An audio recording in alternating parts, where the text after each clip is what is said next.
When I'm driving an F1 car, steering wheel feedback is one of the most important things. It helps me decide when to brake and how hard. It's how I feel the surface of the road. Every bump in the terrain, every wheel slip. If my tyres are starting to lose grip, I can sense that immediately. When I'm driving in a sim, I need that same tactility, that level of detail I have in a real car.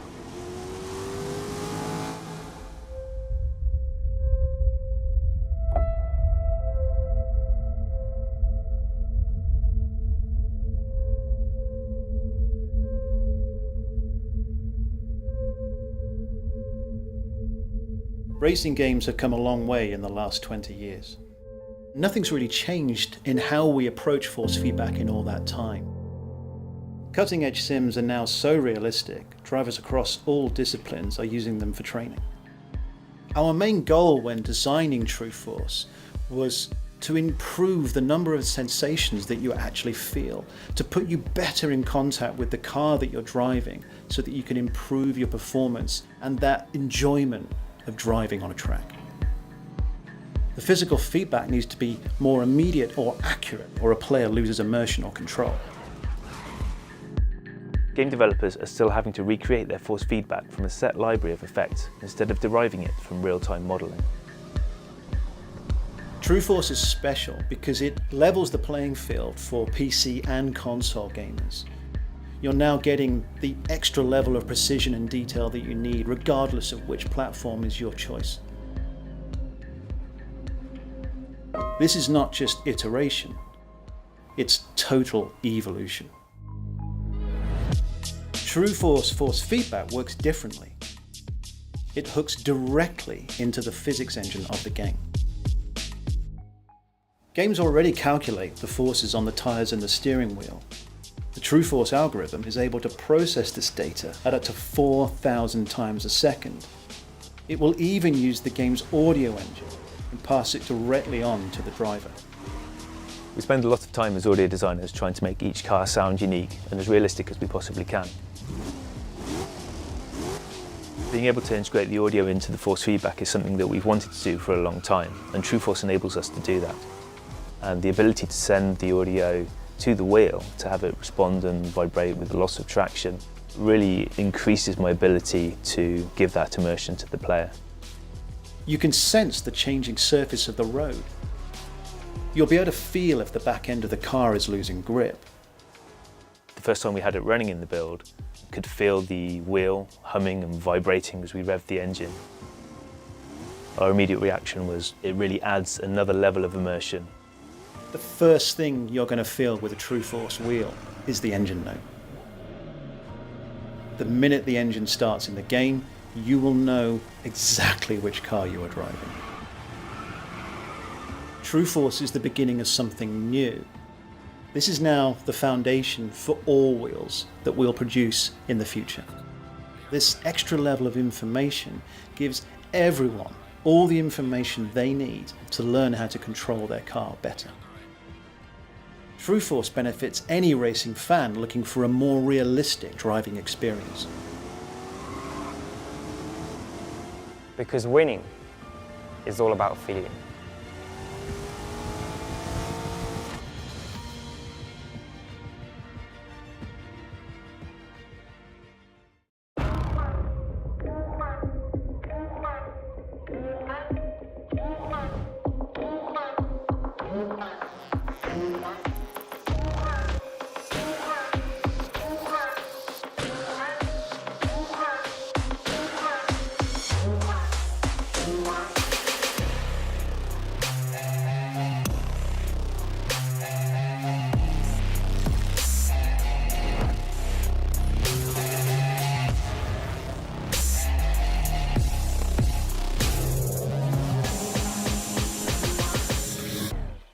DTS Headphone X paired with the Logitech Pro racing wheel is true immersion.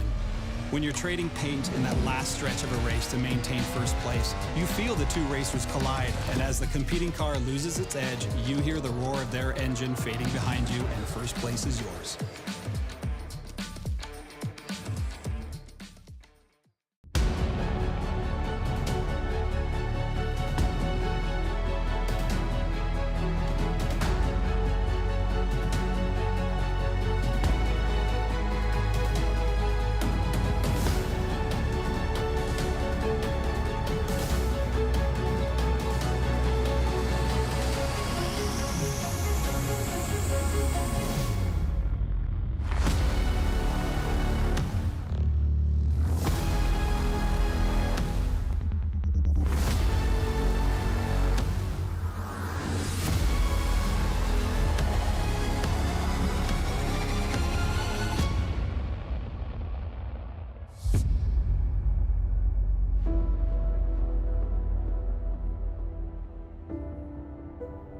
It's been a long season, but here we are, the final round of the Logitech G Supercars Pro Invitational for 2022. As our champion-elect decides to go for a little bit of a jump over at Phillip Island. What a racetrack to finish off our championship season. Myself, Jake Blackwell, joining me in commentary booth, none other than Stephen Sandman Clark, with Luke from Race Stars TV on all the camera work. And Sandman, what a way to finish it off, and none other than the beauty that is Phillip Island. Absolutely. Good evening, Jake. Good evening, everyone, wherever you're watching around Australia or even around the world. Phillip Island, what an amazing racetrack. And I absolutely love the V8s here, whether it's in real world or the virtual world. They really put on a good show around this racetrack. That they do, and none other than take us around this racetrack is our very own Brenton O'Brien. So, you reckon this is over? Not by a long shot. We've still got one race to go. One race where anything can happen. Soon, you're going to see 40 of the best sim drivers in the country driving here at Phillip Island. Turn 1, 230 kilometres an hour. There's going to be side-by-side action. They're going to be 3 wide. Who knows what's going to happen? One thing you can be sure of, the action starts now. You've got through turn 1. That's only a little bit of the battle. There's a long war ahead. Turn 2, Southern Loop. Don't be distracted by the great view in the ocean. There's a lot of work to do. Make sure you get double apex here. Make sure you concentrate on your exit. It's all about to happen as you approach 3 and 4. Turn 4, Miller Corner. I'm actually standing in the spot where only a few weeks ago, Jack Miller actually christened this very area just here in the MotoGP. Let's not hope it happens to anyone tonight. This is the place where all the action will happen. This is the place where you attack. This is the place where you defend. You're going from 5th gear. You're doing 240 k's an hour. Hard under brake, 1st gear or 2nd gear. Get that early turn in. Defend, attack. This is where the passing happens. This is where the drama happens. This is where it can all go right, or this is where it can all go wrong. This is the spot that you look out for. Turn 6, Siberia. Named after the late great Barry Sheen. Pretty priceless coming from a pom, but he wasn't far wrong. In the middle of winter, this place freezes. Right now, though, the action's just about to heat up. Turn 8, Hayshed. This is a power game. You're going up the hill. The good guys will take this flat. Those who aren't so sure, that's where you win and lose some time. That's the 1,000th of a second that you might need at the end of the race to get that elusive victory. That's the 1,000th of a second at the end of the race that gets you into the top 20 overall. Highest part of the track, turn 9. This is where the car gets a little bit light. This is where the grip levels are really tested to make sure you don't end up over in the wall. This is where you can get yourself set up to be attacked or set up to attack into turn 10. Turn 10, we're going down the hill. You're under attack. You need to defend. This is where some little sneaky passing moments will happen. This is where the little bump and run might happen. This is where the stewards will get really busy. Don't make yourself part of that action because you've got a long way to go. We've exited 10. We're heading to 11. So many different lines that you can take turn 11 in. This is where you can set yourself up for an overtaking pass, not into turn 12, but into turn 1.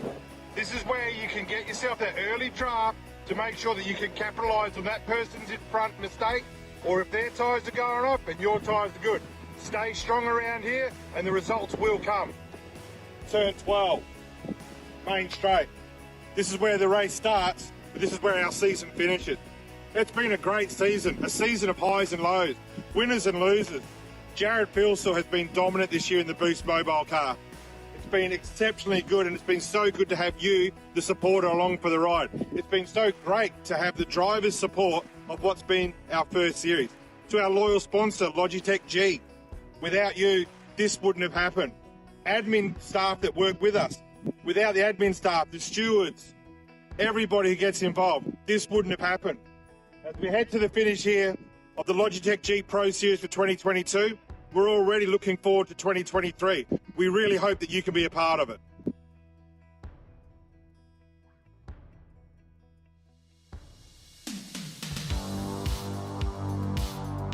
Oh, giving me goosebumps there, Brendan. I can't wait for next year. I can't wait for this final race tonight here at Phillip Island. And what a piece there from Brendan. Thank you for running us through our track guide here at Phillip Island Motor Speedway. Well, Phillip Island Race Circuit, Phillip Island, so we'll get there.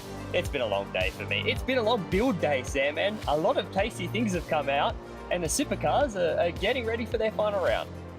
Absolutely. And mate, I tell you what, if you watch that and that doesn't give you goosebumps and get you pumped for tonight, then nothing will, you know? So, yeah, that was a brilliant piece there from Brenton. And, yeah, I'm so looking forward to it. Like you said, there's a bit happening as far as the iRacing build, and you know, that may play into these guys' hands. You know, we don't know how these things may affect these guys as far as the way the track condition changes tonight. Yeah, the track condition is going to be a big talking point. I think that's going to be one of the things that we harp on. The track is a little bit hot tonight as well, which will be an interesting factor because we don't know how this new surface is going to play. iRacing's new build for the new 2023 season came out this morning, and it was filled with some goodies. We'll definitely get along with those as we watch Madison Dowd just coming up to the end of practice, getting set for qualifying here for the last round Logitech G Supercar Pro Invitational. But that new track surface, Sam, man, we'll mention it now because qualifying will be a little bit of a talking point with it as well. The rubber is going to build up. It's going to get that shiny surface that you hear about in real life. There's going to be that shiny surface of where the car will be really gripped up on that surface on the racing line of where these guys will be running. As soon as you get off that racing line, though, it's going to deteriorate. There's going to be no grip out there, and try to make a move later in the day as we go through the 60 laps tonight. That's going to be difficult. There'll be no grip out there. Absolutely. And I think the bit that I really like about that is that everyone's on a level playing field there. Oh, yeah. You know, no one's really had a chance to test it because the build has literally come out today. So I guess it's shades of Adelaide that we saw on the weekend where that racing line was really important up through the staircase. And then if you saw drivers get offline, they really struggled for grip. So that's kind of what we're sort of thinking that may be happening for these guys tonight. So yeah, really interesting to see how it's playing out. And I just love the unknown of it all. Yeah, big unknown heading in tonight, but not unknown is this man. Champion for this season, the first of our championships runners, Logitech G Supercar Pro, champion for 2022. Can't wait to see what he can bring for 2023 and what other people can bring for 2023. That qualifying series as well will be kicking off very early next year in the current gen supercars. We'll let that ponder for you guys, but first round at Phillip Island February 1st, then Hockenheim, Sandown and Bathurst. That's a cool little schedule to get you qualified for this series. Absolutely, and we're going to be talking about it a fair bit tonight as far as drivers on the bubble. I guess the only thing that they can take away from this tonight is that we're at Phillip Island. Round one of that qualifying series is at Phillip Island. So the guys that maybe miss out and miss the bubble tonight, they can use this as sort of vital practice and to sort of get their eye in for that qualifying series. That's exactly right. Once you sort of finish up tonight, if you did miss out, you've got a lot of data to go off to jump straight into that first round, gunning to make sure that you can get into the top 20 and make sure that you qualify for next season's championship. Obviously, the top 20 at the moment do qualify for next season's championship, and those people are sort of pretty comfortable heading into tonight's there, man. But there's a couple on the bubble. Chris Coxhead, Brett Loxton, Griffin Gardner, they're the ones that I think will be mainly turning towards. Brett Loxton just inside in 20th. He's the gatekeeper at the moment as we watch Ben Smith. That is one way to take a pit entry practice. Coming into pit lane, he got it all stopped. Another thing as well, off track, the soft surface. That could play into it. I think he just experienced what the soft surface is on the exit. Expect that as well to play a little bit into the factors as Myers goes quickest towards the end of this session. Brett Loxton, like I was saying, he's on the bubble. He's the gatekeeper. Chris Coxhead, Griffin Gardner just behind to try and take those positions. And it's a long race, 60 laps around here. That's a brutal task to try and concentrate on that position.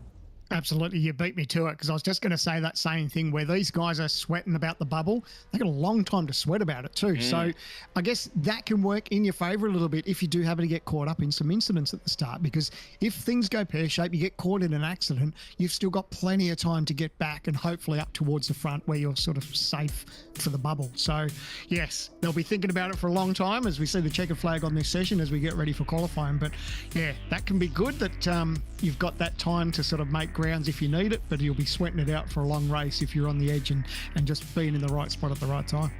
That's right. Right spot, right time. I think that'll be the key for tonight for those guys on the bubble. As Barney waves the flag for the end of practice as we get started qualifying here for the final time for the Logitech Supercar Pro Invitational for the 2022 season. It's been a cracking year.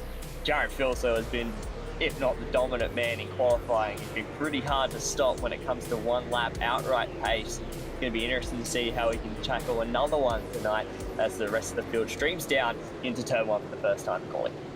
Absolutely, series champion, and I tell you what, whenever you're in a position to win a championship, you always love to be that inaugural winner too, don't you? So I think he'd be pretty happy with that. But the bit that I love that he was so strong this season is that now everyone needs to go back, do their homework and take it to Jared, really lift their game. And I think next year we're probably going to see so much more stronger and good battles as far as racing, because they already know the levels that Jared's at. We've all been aware of how good he is, but what he's brought to the table this year is going to make everyone really bring it to the next level for 2023.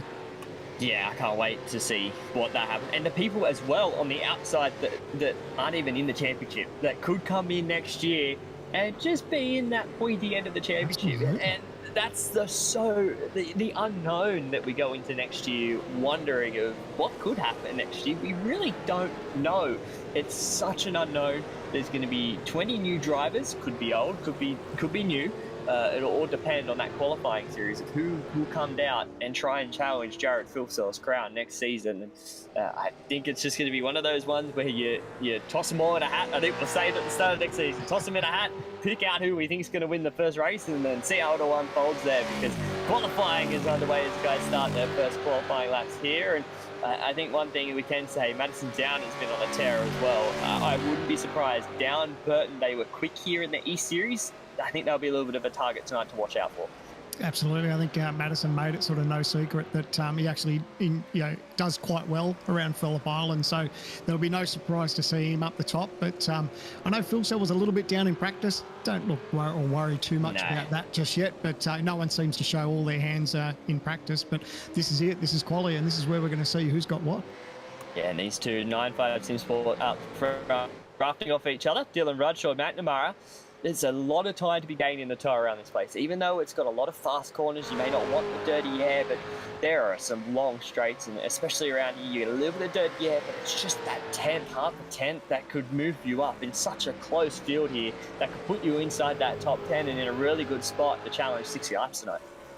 Absolutely. We've seen ridiculously close qualifying throughout all of the season. So, it might have been part of their tactics. I didn't see if that was who went off, but it's crucial to grab any sort of draft that you can get around here, because every little millimeter of draft that you can get absolutely works out to be your best friend. So there's no doubt that some of these teams will sacrifice a teammate and then do a bit of role reversal as the session goes on.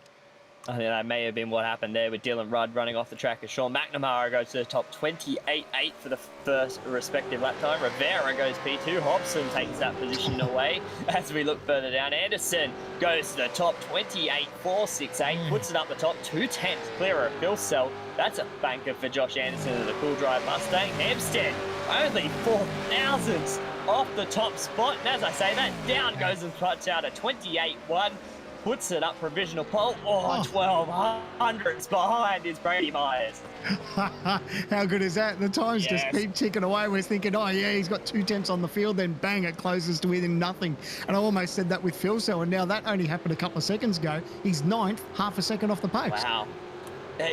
Wouldn't have said that off the first lap, but first lap in and he's 9th. But there it is, straight out the box and Down. And Myers laying down the gauntlet. Kuznetsov in 3rd. That's a good lap time from him to be able to move himself up there. Anderson 4th, Hampstead rounding out that top 5 at the moment. These guys will be coming in, getting a fresh set of boots and going again.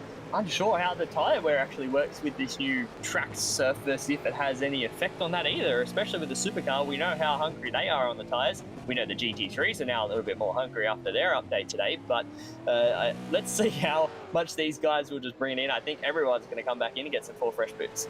Yeah, the bit that I love about that is that you don't know, and they probably don't know either. So it's a little bit of a guessing game, but that's it's pretty much the best thing to do is put in a banker, get a time down, head straight back in, put on 4 fresh Dunlops and go again, because there's nothing like a fresh set of boots on any racetrack. No, not at all. And I think this will be the same. Well, is that's Hampstead or Maloney was sideways, and he's going to be lucky to hold on to it. Yeah, this new off-track surface is difficult. I was playing around this morning after the build went live at like 6:30 Sydney time, which I know is silly, but I thought it was only going to be a couple of hours. It ended up being 6 hours worth of downtime. But it's one of those things that Chris Cox said, one of the guys on the bubble, moves up into P number 22, which puts himself just outside that top 20 today for qualifying so far with 5 minutes 30 elapsed. But that off-track surface is difficult. You drop a tyre and it behaves differently, obviously, with the new build. And I think that's one thing that everyone's going to have to get in. But here comes the car on a fast lap and the traffic all into turn number 1. Can he get his way through? He has. It's Dylan Rudd, who ran wide, obviously, down into turn 10 MG. Now he's managed to get himself clear of that gaggle of cars that came out of pit lane. He might actually be clear here. Yeah, he was frantically flashing his lights just to let him know that he was on a hot lap. And regardless of if they move out of the way, it's still a huge distraction. I mean, I don't know how many of you have been in that position, but just knowing that there's cars there and you know that they're giving you space, it does mess with your head a little bit. So he's pulled yellow sectors, but hopefully he can improve a little bit. But no doubt he's out of the mix now as far as having some bit of track time by himself. So if it all goes pear-shaped, it's still got a long way to go as far as hitting back in and put on a new set of tyres. Yeah, he's got a little bit of free track now to try and see if he can better, and he has. He's got green in that second sector, so that's what he needs to do, try and improve upon his lap time.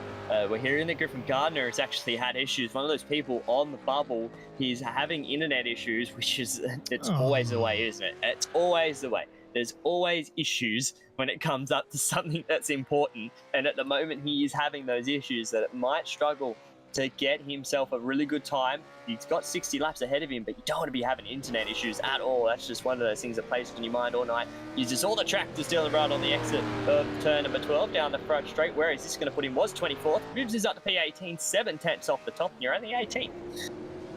It's heartbreaking and you hear about internet issues, but I guess in our world, that's our 20-cent part, isn't it? That you've got no control over whatsoever. You're just, you're in the hands of the gods as far as, just hoping that everything goes right. But like you said, it's nothing worse, and it's a crucial night, especially being on the bubble. Really needs to do something decent tonight and have that playing on the back of his mind. Fingers crossed he can get that all sorted to be in the session shortly. Yeah, that's what he needs, just to get in and try and get some points, because anything can happen in 60 laps. It's a long race around here. There can be a lot of incidents. Again, we don't know what's going to happen tonight. There's a lot of variables that we'll be mentioning throughout the evening. Jordan Ross and Josh Anderson, here they come. Look at those two. There they are, line astern in this draft train. Look at them all thundering down into Miller Corner.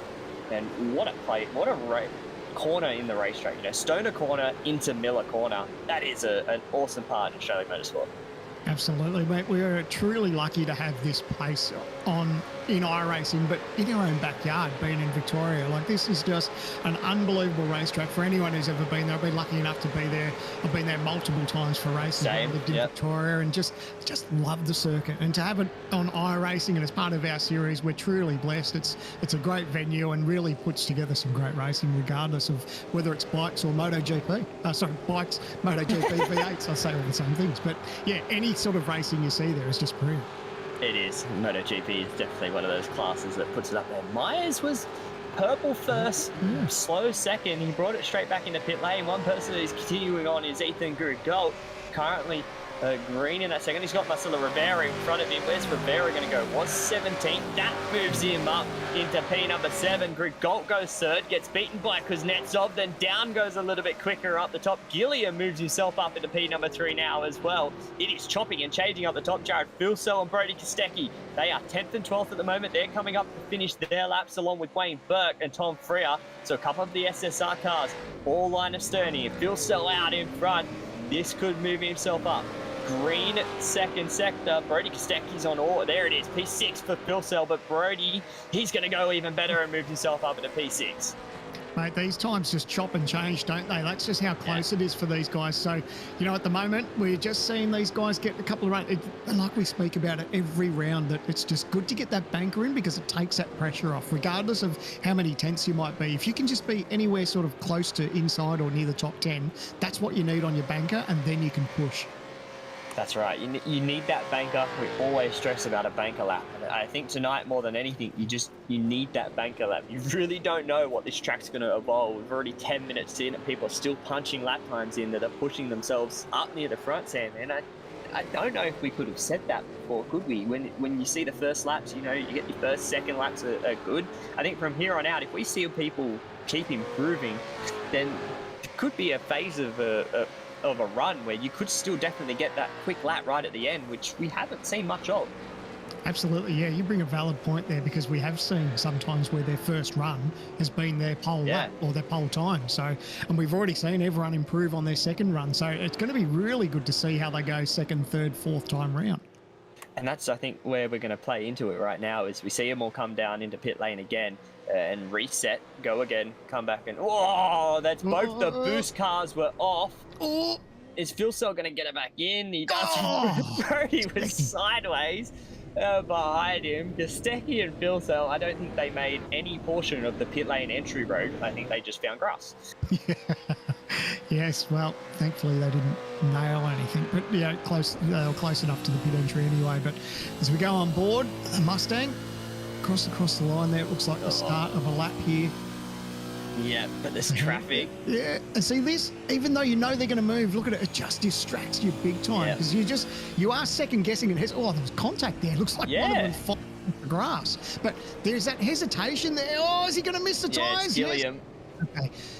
There's always that hesitation because you just don't know what those cars are going to do. You know, you assume that they're going to see you, but you do hesitate that little bit on the brake and the throttle.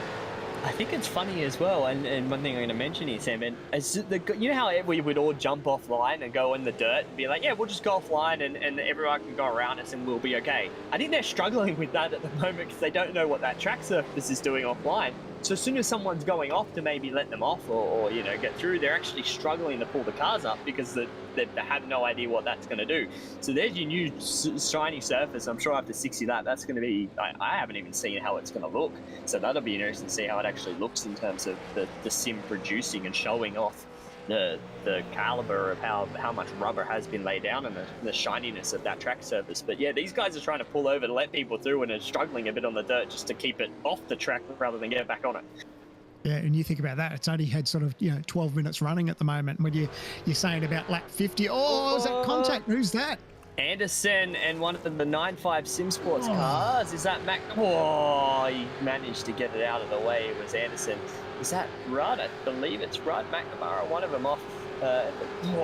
He's in the worst spot. Can he try and get it back? He can't. So Dylan Rudd's just going to have to wait there and see if he can try and cut it off. Anderson's doing donut. This is what I said. There is no grip offline. He is actually struggling to get that car out of the grass on the inside. He's managed to get it back going. Because as soon as he skipped across, look at the damage to that race car. That is bent up Josh Anderson, and he is going to have to come in and try and get that car repaired to get back out there. But once he cut across the grass, he was struggling to get it back on. Yeah, it was almost like circle work in the wet when they're on the grass, isn't it? You just see got into the back of him, and they've just sort of held it. Thankfully, they didn't come down the track anymore. And this is a tricky part. When you've been in an incident, you want to get going, and then you've got all this traffic coming behind. So Anderson's just fired onto the grass, and then, of course, he's going to lose control here. He hit the invisible wall on the inside of the track, and then it's dug into the new track surface and flicked him around. And that's where it's actually reduced all the damage. So unfortunate for Josh that he found one of those lovely invisible barriers that are out there around every racetrack in iRacing, but he managed to fire one. But at the moment down, he is still currently provisional pole. Brady Myers only 400ths of a second back. Gilliam in third, Kuznetsov and Grigolt round out the top 5 at the moment. And they're going to be pushing. Only a couple of tenths, 3 tenths, separates the top 10 at the moment. I'm surprised these guys aren't drafting as much too as far as teammates. I mean, they did do a little bit at the start because their down heads back into the pit lane. Look how much dirt that they've carried onto the racetrack there as they've been trying to cut that corner a little bit. So that's going to play into their hands. You can see, good work there by Luke. And a little bit further up to the left there, Luke, you can see where, look at them, where they've been cutting that burn. So they've actually torn away the grass there and there's that dirt patch there and they're actually bringing that back onto the racetrack. So if you hightail it in there on a hot in lap as far as trying to get on a new set of boots, it's easy to run wide and get off on that dirt. This is all that new surface that iRacing have built into this season, and here it is all on a full effect tonight, and we're going to show every aspect of it as much as we can to see.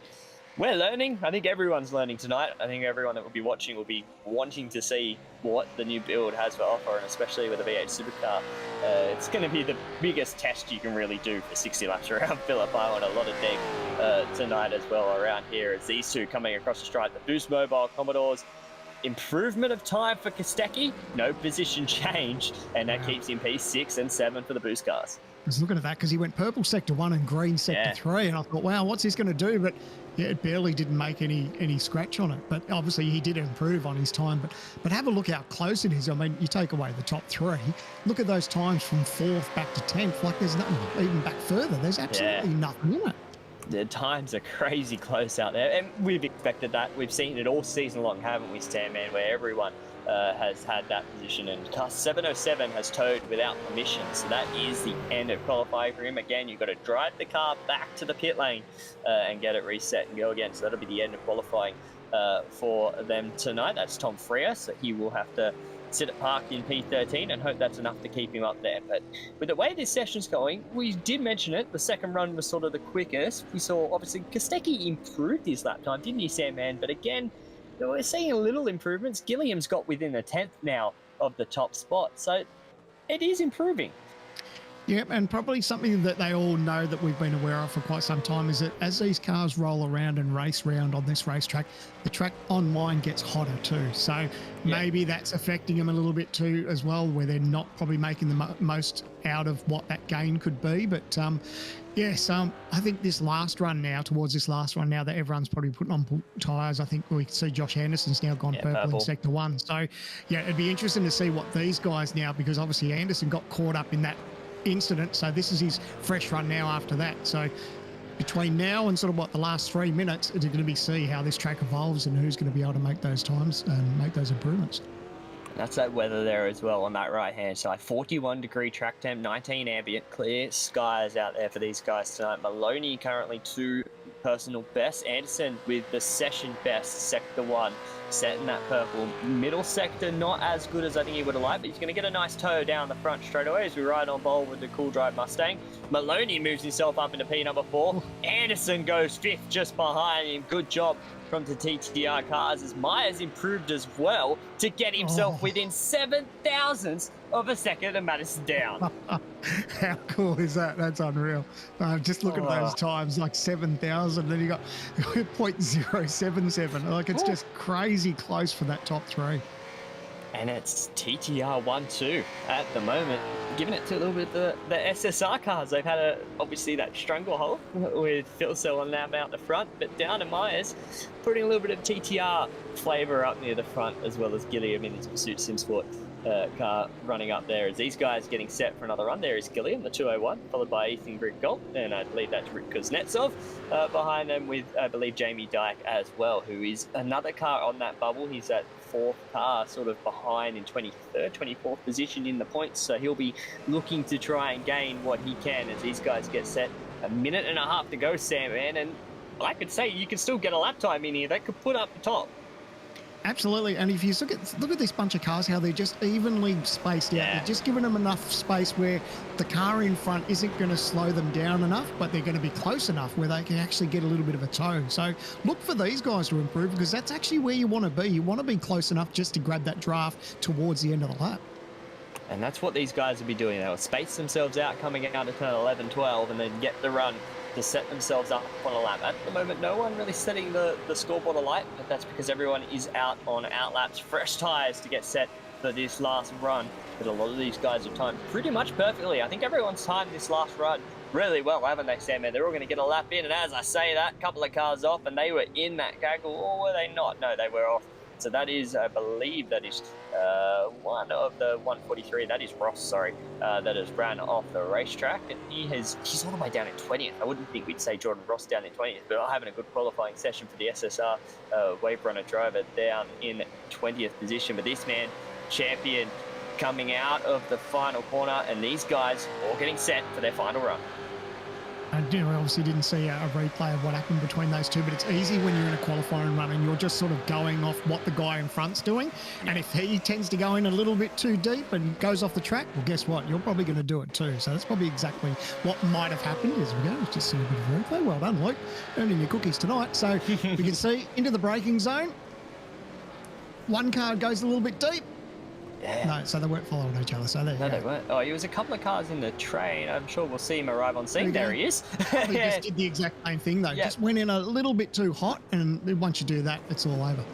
And they had no grip out there on the dirt. So the qualifying session is over. Checkered flag is out. Everyone is now out there on their final laps. Kobe Jones is improving on his lap. He'll be coming up across the stripe now. Where's that going to move him? He was P19 and no improve. Oh, there it is, 15th on the leaderboard. Moves himself up inside that top 15, but there are some quick cars coming. Madison down, green first sector. That's always scary to see. Hampstead as well with 2 green, so he's improving. This is going to be tight towards the end here, Sam, man. The Downs will be looking for a bit of a draft here if he can probably get this out of the last couple of corners. Just depends if that car decides to peel off. Looks like, yeah. Oh, there he goes. Anyway, regardless of whether he wanted to peel off or not, that's what was going to happen. So Downs now got this last corner. Can he hold on to pole position? Car 77. Look at the gap. 0.007 and then 0.077 to car 77. He crosses the line. He doesn't improve. Hampstead does, though. Kuznetsov does. Kostecki does. Philsell does. But Philsell was 9th. He improved, but only went 9th. Burton has thrown in a lap time to put himself P number 12 at the end of all of that. He was nowhere. He was P30th somewhere. He was having a shocking qualifying session, but managed to bring himself up. But look at the top 6, a 10. What is this? Love it. That's insane. What a session. Still some people finishing off their laps. I'm sure a couple of these guys will be coming in. Hampstead laying it down to put himself P3. Gilliam managed to hold on up there, but 0.077 in your 4th. Kostecki's 800ths off at his 5th. You know, you're 10th off and you're 10th. Philsell will be like, yeah, I did all right. 10th off, 10th and a half. No, you're 9th. That's a lot of work to do.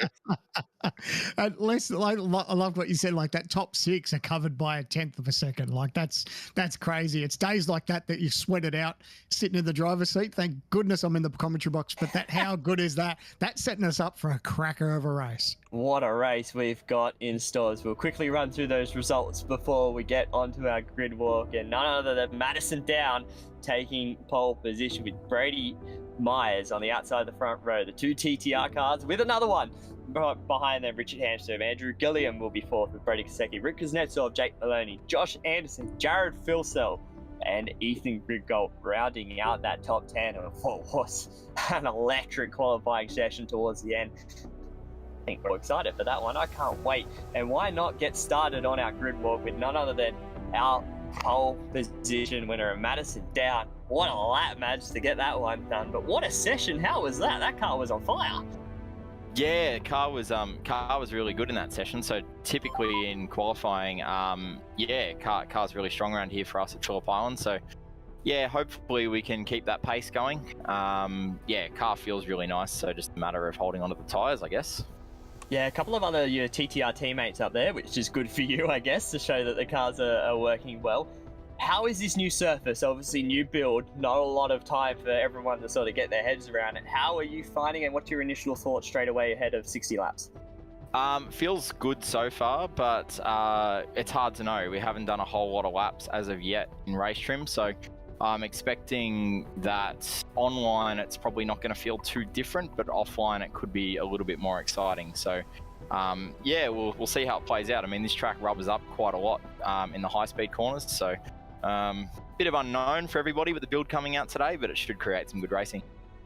Yeah, I think it's going to create a lot of good racing, a lot of unknowns for all of us, especially us in the commentary booth. How do you feel your championship went so far? Obviously, you missed that first round, but it's been a good climb back to get yourself to where you are. Yeah, obviously it was a tough one missing round one out of my control there, and that kind of made the race the race for the championship quite challenging, and Jared's kind of run away with it. But we've done what we can. We've had a pretty consistent year. We haven't quite had it for the SSR guys in overall speed, so hopefully we can finish the year on a high. I mean, a 1-2-3 for TTR there in qualifying. Hopefully we can end it on a high and go into 2023 with a bit of momentum. Yeah, it looks like you guys are going to try and kick that off on the right foot. So good luck tonight to all of you guys, and look forward to talking to you at the end. Thank you. Cheers, guys. Thank you. And that was Madison Down, our pole sitter here for the final round of the Logitech G Supercar Pro Invitational from Phillip, Iowa. And we're going to move to Sam, and he's going to be stood by with Brett Loxton all the way down in P number 26.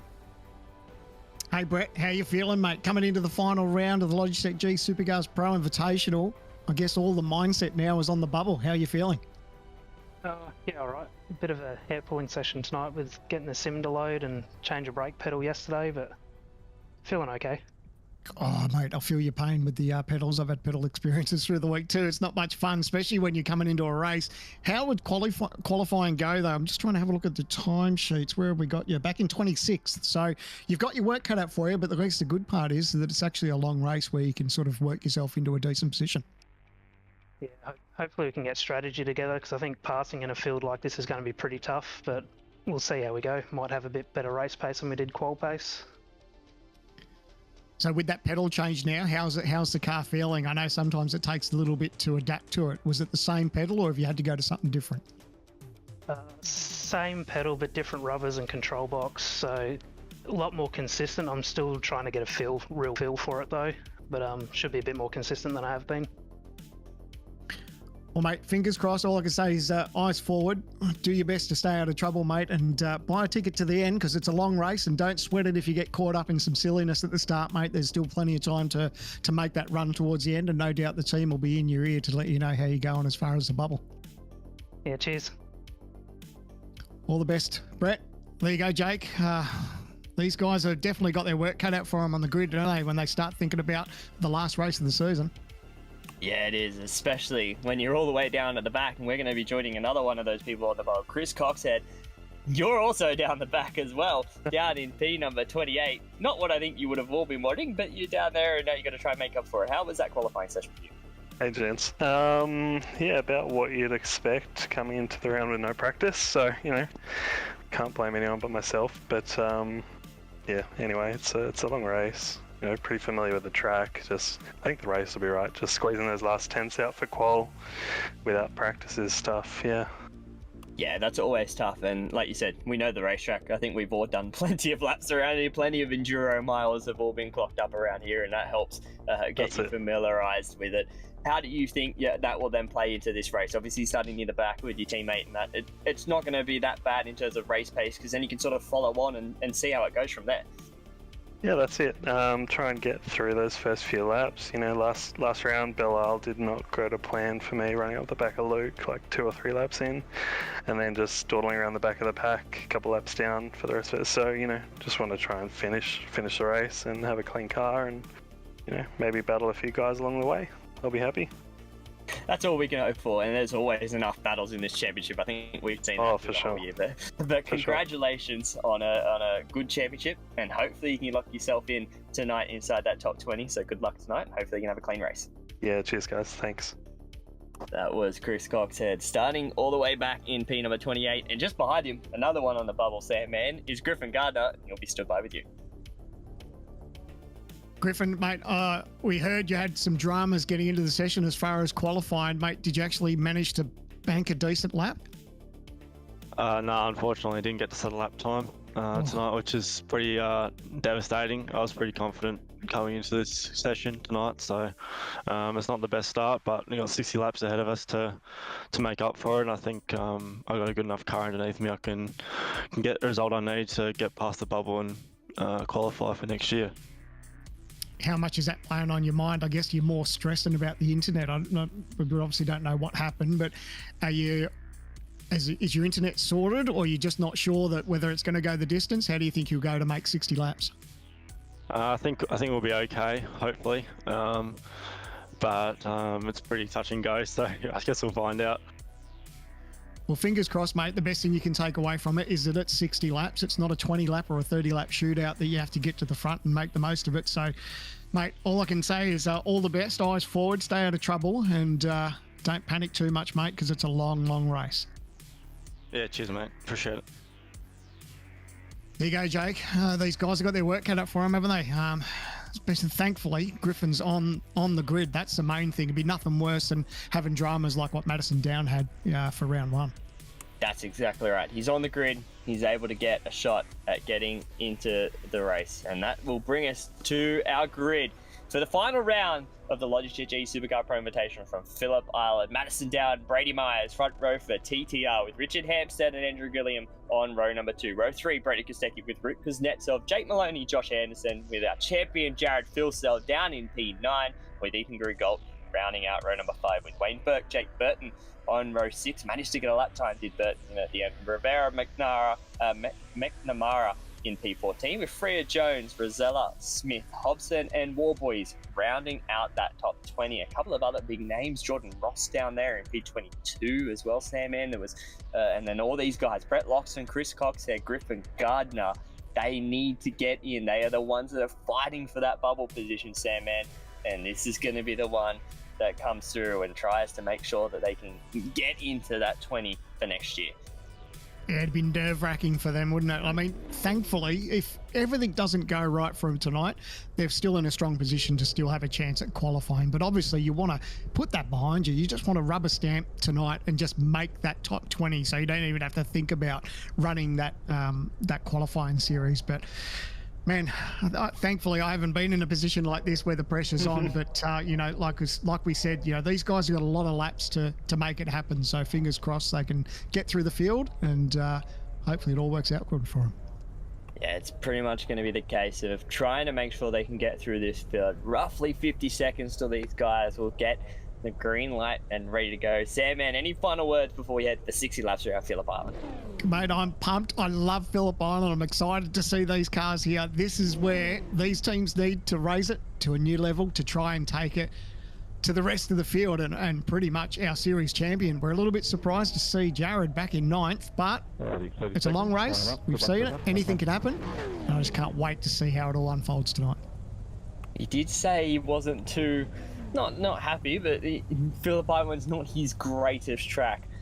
We know Madison Down and those guys at TTR have always been super quick when they come to Phillip Island, and he's shown it again with pole position, here for the final round of the Logitech G Supercars Pro Invitational. The 2022 season is about to start its final race and get its final checker flag and race winner for the start.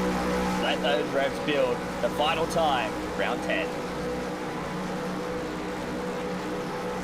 Green flag, and they're away, and a good jump from Madison Down. He's going to be side by side with his TTR teammate down into turn number 1. I think he will have the preferred. There's contact, big one. What they need to see back there? They need to judge the accident. There's people spreading on that top 20 contact. Oh, only one of them.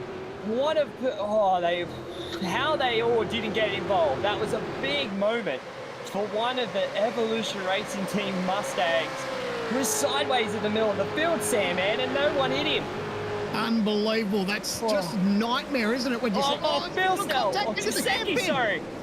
Oh, Kostecki with the dive in the Miller corner to take P number 3. Where's he come from? What a start from Kostecki. Absolutely flying at the start. I don't know if he may have capitalised on all that drama that happened, but man, when you see a car, the side-by-side almost tank snapping down the front straightaway when they got all those cars around them, how did not any more other cars get involved? I don't believe it. How are we saying this? You look at a replay, he was he nearly made it inside wall. And the Dyke was just the unlucky one that managed to hit the rear. Jamie Dyke just clipped him. The rest of the field funnels through. I think there was a little bit of contact at the southern loop, but Madison Down's like, I'm just trying to disappear. There's been some more contact further down the field. A couple of people have dropped down, and it's Ethan Grugolt with a little bit of damage to his Holden Commodore, and I think it looks like it's okay. He's still tracking, but out in front, Down leads the first lap with Myers in P number 2. How's that sound? Yeah. I love it. It's one of the best views in Australia, isn't it? Where you're down that front straight and then you start to peek over the hill, you see the ocean, Bass Strait. I mean, this place is magic. But, man, Down is just eyes forward at the moment. Both him and Myers just want to stay out of trouble. We can't believe what's happened. But how's Kostecki's form? Like, he P3, how good's that? He has been strong at the start of this race. He flew down the inside here in the Miller corner on lap 1. He used all the road and more and got it done. And there's been a lot. Another dive down the inside. That's Rosella on Freya. Freya is going to stay high and wide and let him through. He gets Ethan Green Gold with a big dive down the inside of Jordan Ross. He's going to make the move stick. And he's going to click. And there's Griffin Gardner behind him as well. Mate, tell you what, I don't know what's going on, if it's just because it's the last day of school or what it is, but everyone's just having a go. I was wondering if people were just going to take it a little bit easy with the new build and how these cars would go in the first couple of laps, like whether they need to look after things. But, man, there's some aggression out the front there. It's been great, all the way through the field, I should say. Yeah, last round, they're all like, gloves are off, guys. This is the last round. We want to have some fun, and that they are. There is 60 laps, though. A couple of inside front blocks down into MG corner into turn 10. There's a couple of these guys working their way through. That's Brett Loxton. He is currently the main guy ahead, as I believe he's leading those guys that we were talking about before. Loxton's there. Gardner in P25 with Chris Coxhead in 27. But out in front, it's still all Down and Myers trying to stretch their legs in front of the field. And they're doing a good job. They're gapping Kostecki. Yeah, I think that what they want to do is just exactly what you said, is just trying to open up that gap. They won't be racing each other. They'll be working together just to try and pull that train and just so they can get those two away from Kostecki, because, you know, we've seen how Kostecki pounced at the start of that race and he doesn't need an invitation. Kostecki will just dive. You know, he will take that spot, and he's been nice and aggressive at the start, and that's got him to P3. So he may be happy at the moment where he just needs to sort of get himself into a rhythm, but he doesn't want to let Myers and Down get away too much. Jones is dropping down the order. That's Kobe Jones. He is a long way off the dirt. There he is, Miller corner. He has managed to find himself all the way out in amongst the tumbleweeds and managed to bring it back on, but lost a lot of time there for the SSR driver. Made a mistake. I'm sure we'll most probably get a replay of that, but yeah, big time loss there is because Kuznetsov goes past Anderson as the timing as we look at a replay. That's down in the Miller corner through Stoner. He's got his teammate behind him, but this has just been a self-inflict. It looked like rear lock. Yep, there it was, the rear lock, and then inside front lock. And then this is what I said about the grass. He was so far wide, wasn't he, Sam? And he wasn't getting that back. Yeah, look, geez, look how close it is here coming to the front. I love this. We get on board with Josh Anderson in the Cool Drive TTR Mustang. Look at him right up behind, just to pull out now. He's going to have his work cut out for him to go around the outside. Has he got a little bit of mumbo? He's got some help there, though. Oh, don't know if they're going to do it nice and side by side. Look at them giving each other plenty of room, but now he's got the perfect line. He's got the inside move now. What a move from Josh around the outside. Phil Sells trying to get amongst this as well. He's going to show in the door to Kuznetsov. Try and push himself way through down the inside, down through turn 3, Stoner corner side by side. Hold your breath. Yeah, Phil Cell capitalise on that, but see how sideways he got. They still haven't stopped. There's a little bit of contact there coming into the hairpin. Oh, look at them now. They're going to be three right. Is that Burton now? Burton's going to throw it up the inside. Burton has just got a penalty too for contact with car 177 on lap 1. So I think he was the one that made contact with Ethan Grigor. So he's got the penalty and he's trying to just get himself out of this battle because he knows he's got to get that penalty served. And it's just making a thorn in the side of Phil. So he would have thought he would have got past Kuznetsov, and now he doesn't. Now he had a little look down up over to Lukey Heights. Look at the run. He's setting himself up for turn to 10, isn't he, Sam? And he's trying to have a look to get himself down into MG. Not close enough this time to sit down inside. The scary part about that part of the racetrack is you're looking about it, thinking about a move up the inside. You've got people behind you thinking the same thing, or maybe even trying the outside. It's hold your breath stuff through there sometimes. Like, man, but Burton, unfortunately, getting caught up and having a penalty, and he's in the thick of it. So what does he do? Does he bolt for a couple of laps? No doubt he'll have to serve that penalty soon, but man, what a kick in the guts that is for him. Yeah, so I'm going to guess that was the lap 1 contact that we saw down the front straight, Sam, and I'm going to guess it would be around that sort of a window. He's got a lot of damage to the left-hand side of that VRS Commodore, and he's now just going to have to try and see if he can limp this one into a position to serve that penalty at a good time. It's always one of those ones of when can you serve the penalty and get the least bad effect of it, I should say. It's one of those things that you got to play in your mind. It's car 143, so that's Jordan Ross, I believe, with a penalty as well, drive-through penalty for himself, so he's going to fall down the order as well. So a couple of guys getting early penalties, a long way to go, still 55 laps on the board. And the bit that you said, if we go catch a little bit of a replay here, you said that Burton was going to be stronger in Phillip Island, and oh, there we go, just into the side of him. He's gone round. Thankfully, he's gone off onto the grass and no other one else has got involved. But yeah, so Jordan just getting caught up in that incident. But yeah, we spoke about the pace that Burton had, or that we expected him to have around here. So he would be kicking himself that he's got that penalty, but thankfully he can get that over and done with soon and put it all behind him, because there's still such a long way to go in this race.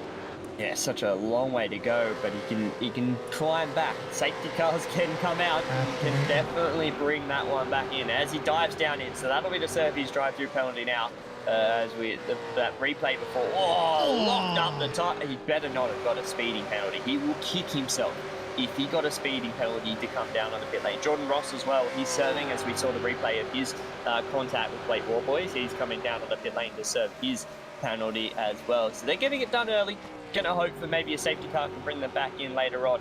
As we look at Jack Boyd in P number 17, the Wave Runner SSR Commodore. There's a train of SSR cars. Looks like that's a big train going on from roughly P number 12. No, 13, sorry.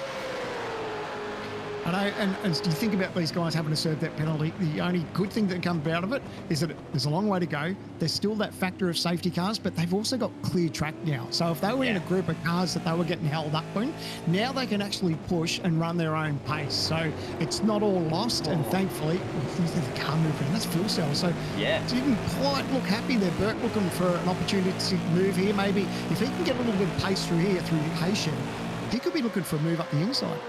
I've got Rivera dropping like a rock. What has happened to Marcelo Rivera? Has that been an internet? I think it is. That could have been. And there's the $20 piece has broken again. And that will be, I think Marcelo's out. It's showing out on mine. He dropped like a rock. We'll see if he comes back. But if he doesn't, that will be another internet connection issue for Marcelo. He was running just outside the top 10. As Phil Sell, this car does not look happy. He looks like he's really struggling at the moment. And he's got damage to the right rear of that car. And he mentioned, I think it was one of the races, I believe it was Monza or somewhere, one of the round championship, I can't remember. Did we even go to Monza? I don't know, it's been a long year. That he mentioned that the actual side damage of these cars have more of an effect on straight line than front to rear. So that may actually have a little effect for Jared at the moment. Yeah, and this being such a fast racetrack too. So, yeah, absolutely. And, of course, it doesn't help that it probably wasn't one of his favourite racetracks on the calendar too. But, look, at the end of the day, he's got nothing to worry about. He's got the championship wrapped up. But no doubt he would like to go out in style. But, hey, still a long way to go. Oh, I got Anderson dropping like a rock as well down as we look at Gardner down the inside of Loxton. And that's a position gain, and that's one of those positions he needs to get. He needs to get in front of that car, but Anderson dropped a couple of positions there. I don't know whether he made contact with his nets on. They were fighting with each other, and looked like Anderson has come off second best, dropped himself down into P10. He was up at P7, but now he's dropped in his gaggle that is currently behind Phil Sell, Burke, Anderson, McNamara. Oh, we're just hearing through that Marcelo Rivera, he said he dropped down the timesheets. Unfortunately, he's had a power blackout. So he is out. It's a DNF for him. That is just heartbreaking. Totally out of his hands, and that's night over for him. It's not much you can do, can you? It's like we said, you said at the start, the $20 piece in a race car that breaks, that is our $20 piece, is the internet or power. It happens at the worst time. So Marcelo is out for this one tonight. He was looking strong, just comfortably inside that top 15. But this battle between Phil Sell and Burke, as we watch those cars straight down the hill, it's an awesome shot. If you ever get to go to Phillip Island, try and see if you can get somewhere near that pit exit inside of, that's the dummy grid for the support categories, is on that inside. If you can stand around there, you can see the run down into Zone 1, how much the road actually drops away. It is a cool sight. As Burke, will he have a look? No, he's going to stay in behind. I was waiting because you always think when you look in your rear view mirror at that point of the racetrack, you're always waiting for the car to dart to the inside and just go later under brakes. So that's what I was waiting for him to do. But he's obviously just thinking about it. He's not in too much of a hurry, but I don't know that he'll want to sit there for too much longer because you can see that gap now to the leaders. That's just slowly eking out on him. Yeah, a little bit of a creep. As I've just got an update in my ear in terms of points. So Loxton is currently still holding on to that P number 20 at the moment, but Coxhead and Gardner are closing in terms of points. So that'll be something we'll try and keep you up to date for as the night progresses. Down in Myers, I was just having a look, and Luke once again always brings up the perfect screen at the right time. Myers looks the quicker of the two, doesn't he? I don't know whether Downs may be saving a bit, maybe the draft's helping Myers, but I feel like Myers is a little bit more comfortable in that number 2 position. Yeah, you can see, look at the ground that he makes. That's And draft. like you said, Wow. yeah, the draft is key around here, but Downs probably saving a little bit. They probably don't want to let this happen too much because this is bringing Kostecki back into the fold. I think before the Kostecki was probably out to 1.6 seconds. I think it's probably nearer to the 1 second mark now. So he'll be now capitalising on that draft from Myers. So he'll see that happening in front of him. And you can see as we go on board, you can look in Brody's mirror and you can see Kostecki, look how much he closes under brakes in the rearview mirror. Yeah, no, inside front lock for yeah. Down. I think he is actually maybe a little bit of struggle at the moment. That's uncharacteristic from Madison, especially when he's out in front. And you've raced with him, and obviously being part of TTR as well for however many years. You know what Madison's like. He very rarely will make those little mistakes when he's out in front.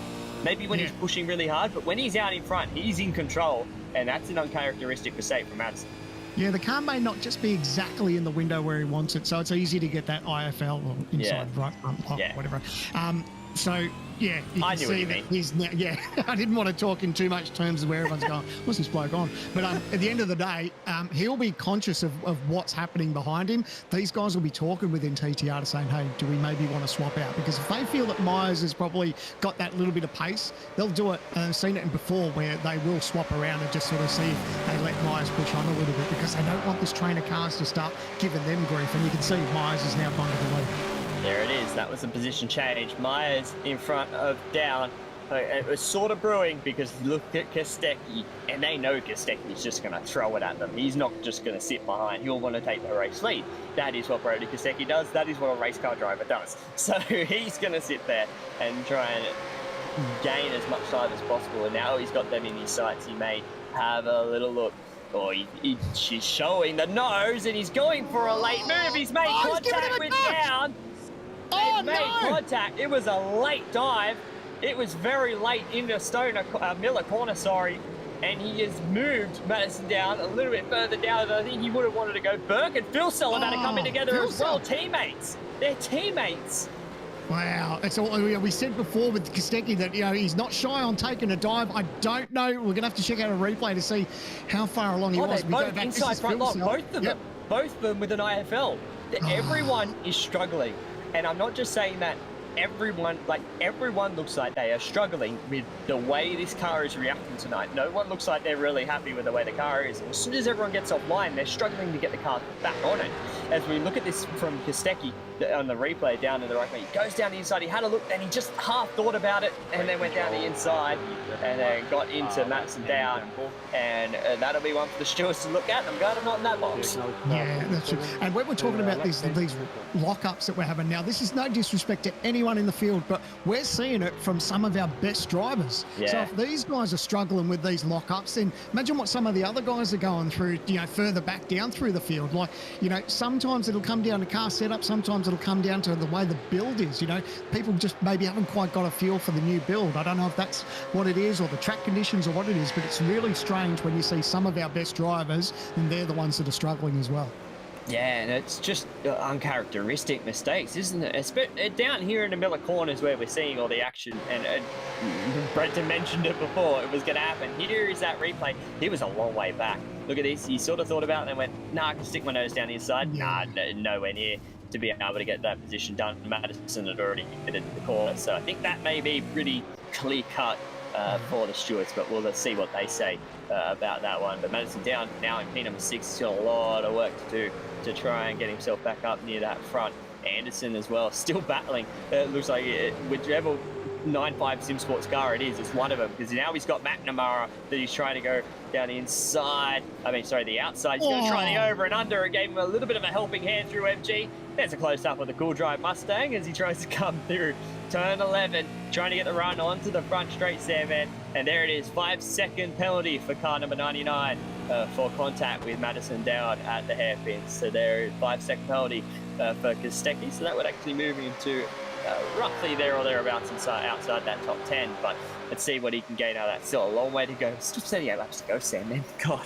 Yeah, thankfully we're in the commentary box. These guys have got their work cut out for them, but man, it's all happening. I mean, yeah, it was tricky, I guess, to see that incident from the outside cameras, but as soon as we saw that onboard camera, it was pretty clear cut for the stewards. So, yep, they'll have to deal with that now. But you can see up front, Myers has now got that 1.2 second lead. So that's been helpful that everything sort of happened behind him. And we spoke about how TTR are sort of in a position where they will sort of swap drivers around if they feel someone's a little bit pacier. But that's a TTR 1, 2, 3 now as Kostecki drops back to fourth. Yeah, Kostecki in fourth as now he's going to try and climb back over these two legs. Yeah, 1.4 seconds for Myers. He's able to sort of get himself out of the way and now concentrate on what he needs to do. Like you said, they will switch positions if needed to, and that's what they did. And it's luckily helped Myers as everything else unfolded behind. But another thing you mentioned as well, the uncharacteristic mistake, it has to be this new surface. The way this surface is rubbering in, I think just that little bit offline, you know, you go for that little bit offline, you maybe just make that little error. I think it is actually costing a lot more. And the guys are struggling to get it back on, which is just one of those things that these guys need to pay attention to. It looks like off track is difficult. Yeah, and it's one of the most frustrating things as a racer and a sim racer, and I guess real world, is when you start having that lock up. You try to get off the brake because you want to try and pull it up, because you lock a tyre, you normally end up going straight anyway. You know, you're sort of trying to get on the brake, off the brake, on the brake, and then you just end up going off anyway. So, yeah, it's a nightmare when you've got to deal with it. But, yeah, the tracks are getting tricky. Because you look at that racing line, and that's just going to get darker and darker. It's only like 13 or 60. And we spoke about, are we going to have the same situations that we saw at Adelaide on the weekend? I mean, who knows? It's a little bit of an unknown. It's cool, and it's good. We straight away, new build, and we get to see what this new surface is going to do. I think it's going to be the big talking point. There is a lot of talking points. There's down the inside. That's Rosella, and he couldn't stop that car. He could not stop that car on the inside. You saw it struggle as soon as he got offline on the marbles and everything else that's now offline with no grip out there. He could not pull that car up, and he lost a spot in the process to Ben Smith behind him. So now all he's got to do, he's got a lot of damage in front of that race car too. Does Rosella, no hood, maybe a little cooling mechanism for the Commodore to try and cool it down. As behind is Tom Freer, now another SSR train. But yeah, this new build, it's cool. We get to see a lot of the new factors that come into play. We've had a lot of updates. New cars have come out, and a couple that you didn't even know about. Sam, they're just dropped in sneakily. Talk about, I know, we're not even, we're talking Formula, like, how does a Formula 1 car drop in the iRacing build and there's nothing about it? Like, that threw me today. But anyway, let's get back to real cars. Let's get back to V8 Supercars, because these guys are on track. They're giving it their absolute must. And it's like, lap 14. Yeah. And just going through the field, it looks like everyone's just sort of roughly there or thereabouts as far as trying to stay in contention and start thinking about when they're maybe going to make that first pit stop. It's coming into that window of the first pit stop. I think people will try and maybe do 3 stints, 3 stints, 2 pit stops, obviously 2 compulsory pit stops. Got to come in, get fuel. Most probably will be putting tyres on it, because there'll be no point not to with the way this track is tonight. So you'll come in, most probably come around lap 20 if that's the way these guys are going to do it. But safety cars can happen. We haven't seen one so far, but look at that. Hobson having a look at Freya. I've also just seen that Ethan's car, from the damage from lap 1, it is bad, so it's unrepairable. Unsure whether Ethan Grigalt is rolling around at the moment. No, he's been on pit lane for quite a while, so that's unfortunate for Ethan Grigalt. That will be day done for him as well. So 2 of the ERT Commodores out. Ethan was sitting 19th in the points, so not scoring any points today. He could actually find himself outside. I don't know if that was Hampstead locking the tyre then too, just coming out there. But yeah, I mean, I've been really intrigued about the onboard cameras just for this event, mainly just because we're so cautious and thinking about that racing line and how these cars are behaving and who's locking up. And I think we're learning so much just from being in the broadcast booth about what these guys are experiencing. And it's crucial about how much testing comes into play coming into these rounds, because obviously you get a feel for the car and you understand how it's going to work, and you usually get a setup and everything else. You're quite happy that then you throw a spanner in the works with an update. And I just love that everyone's sort of in the same boat. Yeah, it's who can adjust quicker, isn't it, Sam, man? It's who can get the car adjusted in terms of what you need for the race and adjust on the fly. That's what these guys are having to do now.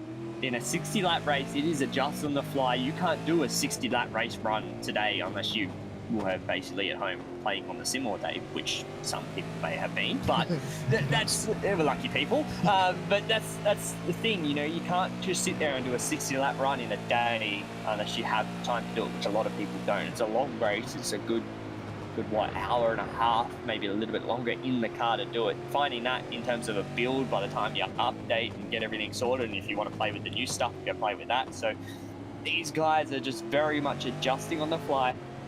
There's obviously all the anti-roll bars, the brakes, that they will be doing that. I reckon this will be the one race where everyone will be playing with anti-roll bars just to try and sort out what they can in terms of, you know, position-wise. Absolutely, and I just saw... See, Luke and I are on the same page here. I've been looking through the field. Griffin Gardner's up 14 positions. So coming into this, you can see that board there on the right-hand side where Griffin Gardner's just on the outside of the bubble, but making up 14 positions. Look at him go. He said the car felt okay. Missed out on qualifying, and all he's doing is just picking them off one at a time. Like, what are we, lap 16, 14 positions? It's almost a car a lap. So that's brilliant. That's what he just needs to keep doing. Yeah, as long as he can keep picking them off, he can move himself up inside that top 20. And he knows, like you said, he's got a quick car, and he's showing it right now. 14 spots from the race start. There obviously has been a little bit of contact, but that's what he needs to do. Just stay out of trouble. In front of him, Burke and Hobson, switching it around through Stoner Corner. One of the fastest parts to do on the racetrack to try and sort that one out, but they did that and switched themselves around. A little bit of a train starting to form up. Anderson got past McNamara, and McNamara sort of got a bit of a train behind him. As a lot of these cars trying to sort themselves out. But look a little bit further down. Phil Sell again. That was a lock-up. Yeah, he is struggling. Whether he has damage from the contact. He does now. He's got damage now. And around goes the champion. He's going to have to spin it back around and bring it down. Those rear tyres will be gone now. He most probably will be hating it at the moment. He'll be wanting to come down pit lane and get some fresh ones. He may actually bring it down now and just try and get those rear tyres on, but as he goes for a bit of sideways action, they will be pretty much cooked. Well, look, you and I have seen our fair share of races, and there's not often that you see a race like this that Jared Philsell, like it is a nightmare for him tonight. Like it's just, the car just looks pretty average. He's been caught out in a little bit of drama, and then what is he now? He's back in 26th position. Like he desperately needs tyres, because you can see just how that car's behaving. He needs tyres on it, and he needs a safety car just to bring him back into the fold. Yeah, I'm not sure they're going around. A little bit of a drift session at the moment for Jared. As he does, he just brings it straight down on the pit lane, grabs that inside, lap 15, and in he comes. So down into pit lane, as there is a battle, and it's heating up again inside this top three, as there goes Kostecki down the inside of Jake Maloney. Now he's up into P number 3. Oh, he looks, bumping. We've got a little bit of a brake check in the middle of the corner too. But man, they're really giving it to each other through there. We go back and see this replay. This is going to be the move where Kostecki takes that dive. So you can see he's trying to set him up. Ooh, he's come from a long way back again. He's fired it in. Of course, that's the one that got him caught out with that incident with Down and got that penalty. But he managed to get the job done there. So nice move, but a big dive under brakes. Yeah, good job from him, and there's more going on as they're 2 by 2 coming out of turn 11. I was hoping we'd cut back to this, because here they come, these two are going at it. He got the job done. Now we had Gilliam got around Maloney, sorry. Now Madison Down trying to get past Maloney to move himself up. Hampstead's disappeared. He was there. He's now gone, as he's pulled a couple of seconds on these guys. They fight hard. Look at Gilliam in the turn number 1, showing the nose of the Mustang down the inside. Can he try and have a look through the southern loop? Not this time. Geez, they're nice and racy, aren't they? I think down in London Yeah. just need to sort of wind it back just a tiny bit and see if these two come together, because they're having a good old race. And how good is it to see Andrew back up the front? Oh, look at that. It's Smith. He's off a long way off at turn big one. That's a big off. What rejoin? He struggled to get that car stopped. He did so. There's That a have stalled beach, it. isn't I think it plucked the gear. He managed to get it going. I think he was just waiting for a big enough gap to be able to rejoin, and he has done so. But man, that was a big off for Smith. But this battle with P3 has livened itself up, hasn't it? Yeah, well, Kostecki's now started to pull away from Gilliam, so he looks like, other than that little bit of damage up the side there, he really wants to push on, because he knows now that the others, Myers and Hampstead, have started to bolt up the road just that little bit. So I think now that he's cleared and he's got a little bit of pace on board, I think now he needs to do eyes forward, because these guys will now start battling. We saw that Down got caught up in that incident, Maloney there, and they're both trying to get past Gilliam now. And if they can set him up for this long straightaway, they might be able to get the job done at turn one. Yeah, that's it. They're going to try and set themselves up, and that'll be Down's sort of focus right now, trying to get around Gilliam. Will he look to the inside down the turn one? Here comes his drive effect. Yep, watch this. Watch the pull this Holden's going to get down into turn number one. He looks. Oh, he thought about it, and then Gilliam had a little look too, and then rolled out of it, and then they keep going. So just reiterate that 99, car 99, that 5-second penalty on screen. So, yeah, we know about that.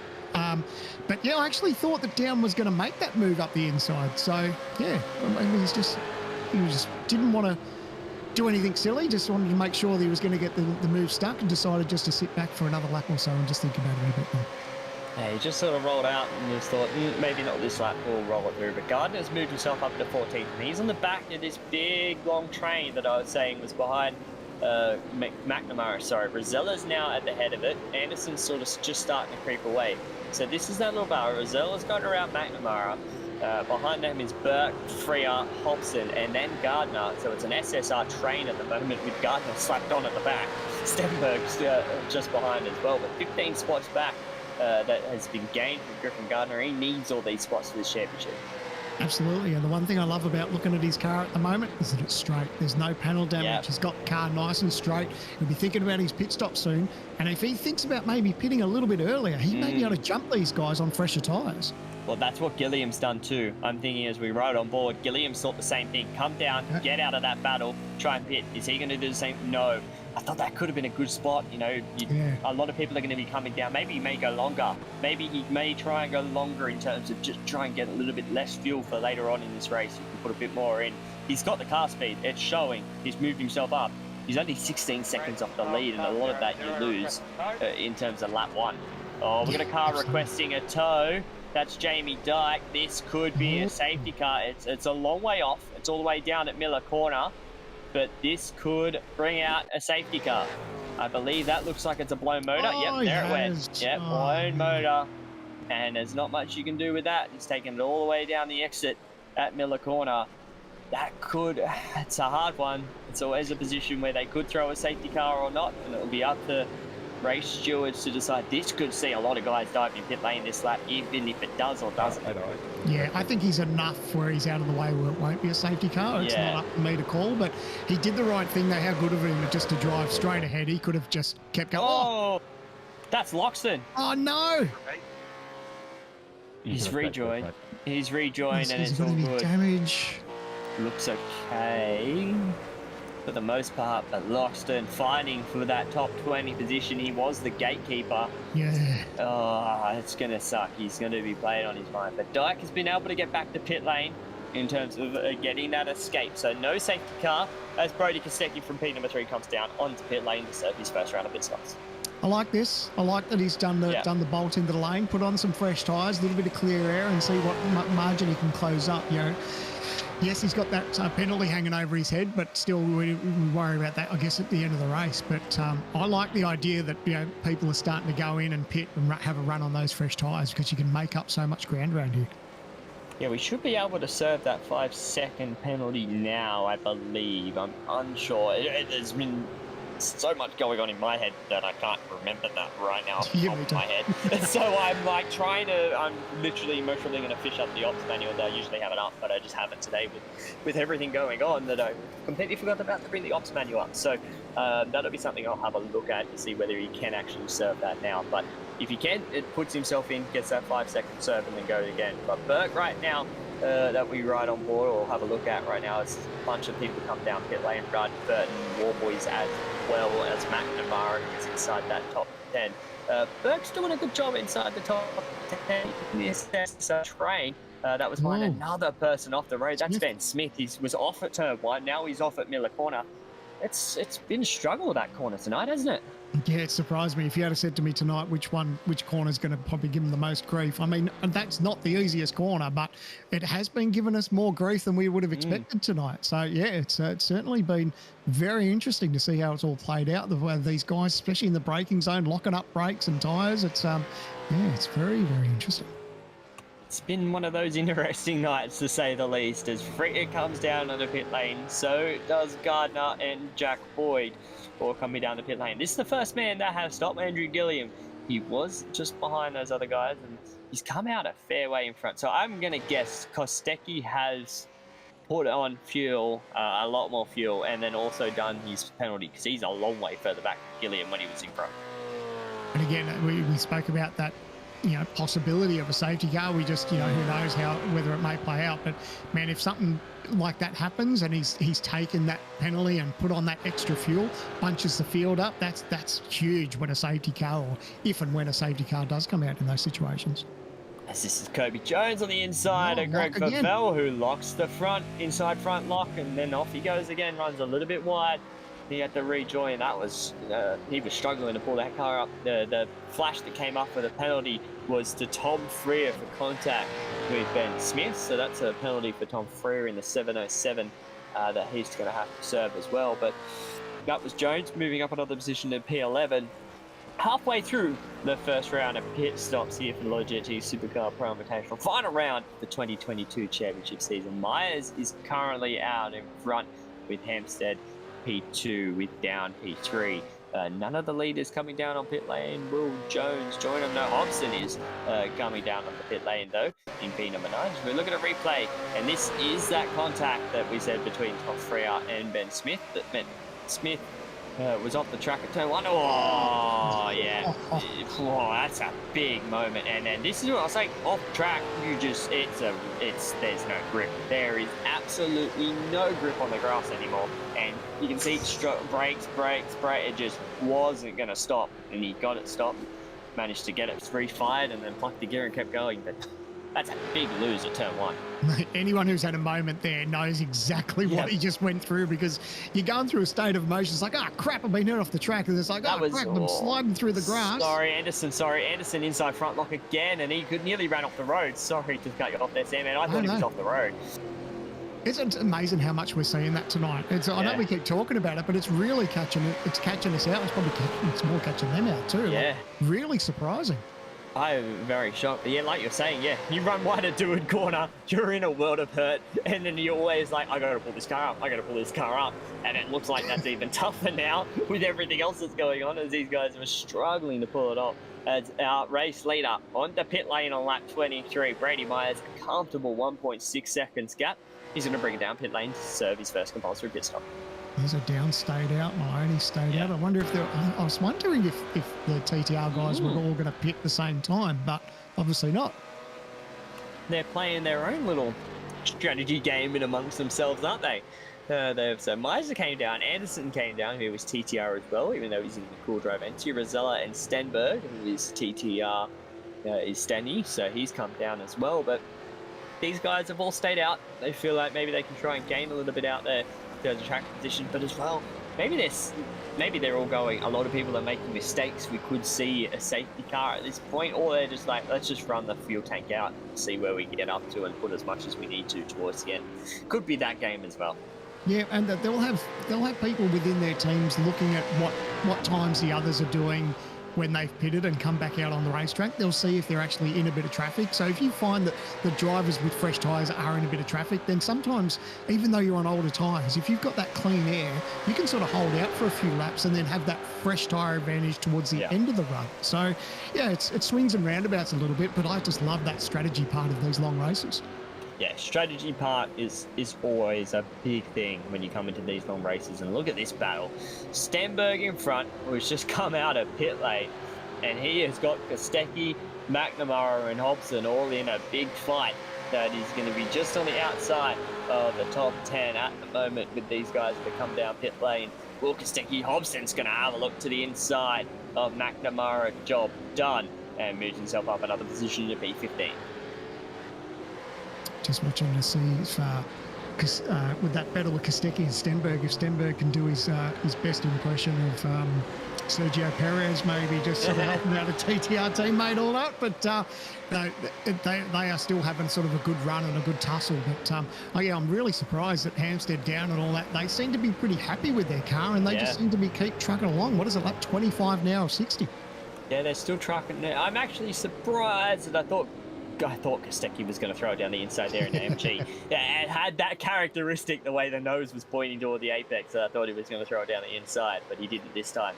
It looks like Down's cars sort of come back to him in terms of, even after the contact, I think once he let Myers through, it sort of came back. Obviously, he's 4 seconds off Hampstead. It's roughly about 5 to 6 seconds off Myers at the time, who is effectively the race leader, but that battle between 8th and 9th, those guys come out, is a lot tighter than I thought. So Myers was the race leader, but look who's all over him. Gilliam has made that new tyre undercut work, and it's put him right on the back of Myers. Yeah, love it. I love that he's done that, and to be right in the fold now. That's why I keep wondering, and this is moments like this where I'd love to be sneaking into the TTR room and just finding out what they're talking about and how much longer they're going to go, because I'm so interested to see what sort of tyre life they've got underneath them and where they think that advantage will come, whether they keep stretching it out for another 5 laps or something. But you evenly look at a 60-lap race, you think, pit on lap 20, lap 40, 20 to the end, that's it. But they're rolling the dice and playing up with a little bit of strategy. I like it. As Myers gets around a little bit of lap traffic, or is that Coxhead? No, that was Chris Coxhead, sorry. He's now coming into pit lane to serve his first pit stop, and that's the thing, when these guys know that you're going to come down pit lane, there's no point in holding up the guys on fresher tyres. Yeah. These guys are in a world as a 28.6 fastest lap of the race from Myers, and that throws down the gauntlet, doesn't it? Yeah, looks pretty comfortable, doesn't he? He's just he's doing everything right so far. We spoke about how earlier where it was the pressure that he was putting on down a little bit, and then they swapped position, and now he's just started to bolt. So he looks really comfortable with that car, and now slowly starting to open up that gap over Gillian. I think Rick Kuznetsov just came out in amongst all that big battle that we're looking at before with Kostecki and Eric Hobson, McNamara. I think he just came out in amongst all of that. So that battle is going to be pretty tight. If you look on the left, there's this gaggle of cars. It's Hampstead, the race leader, on the pit lane. So that'll bring him down. Lap 26, he's going to bring it down, and I think Down's going to follow him as well. So this could be the final couple of cars to come down and cleanse our field of the first round of pit stops. 2 compulsory pit stops tonight, so this will be their first. I wonder if Burke's going to continue on. I haven't really seen Burke come out yet. I think he is going to continue on another lap. So Wayne Burke's going to go and lead a lap out there, even though there's, we don't give any points for leading a lap. If this was NASCAR, there's your bonus points.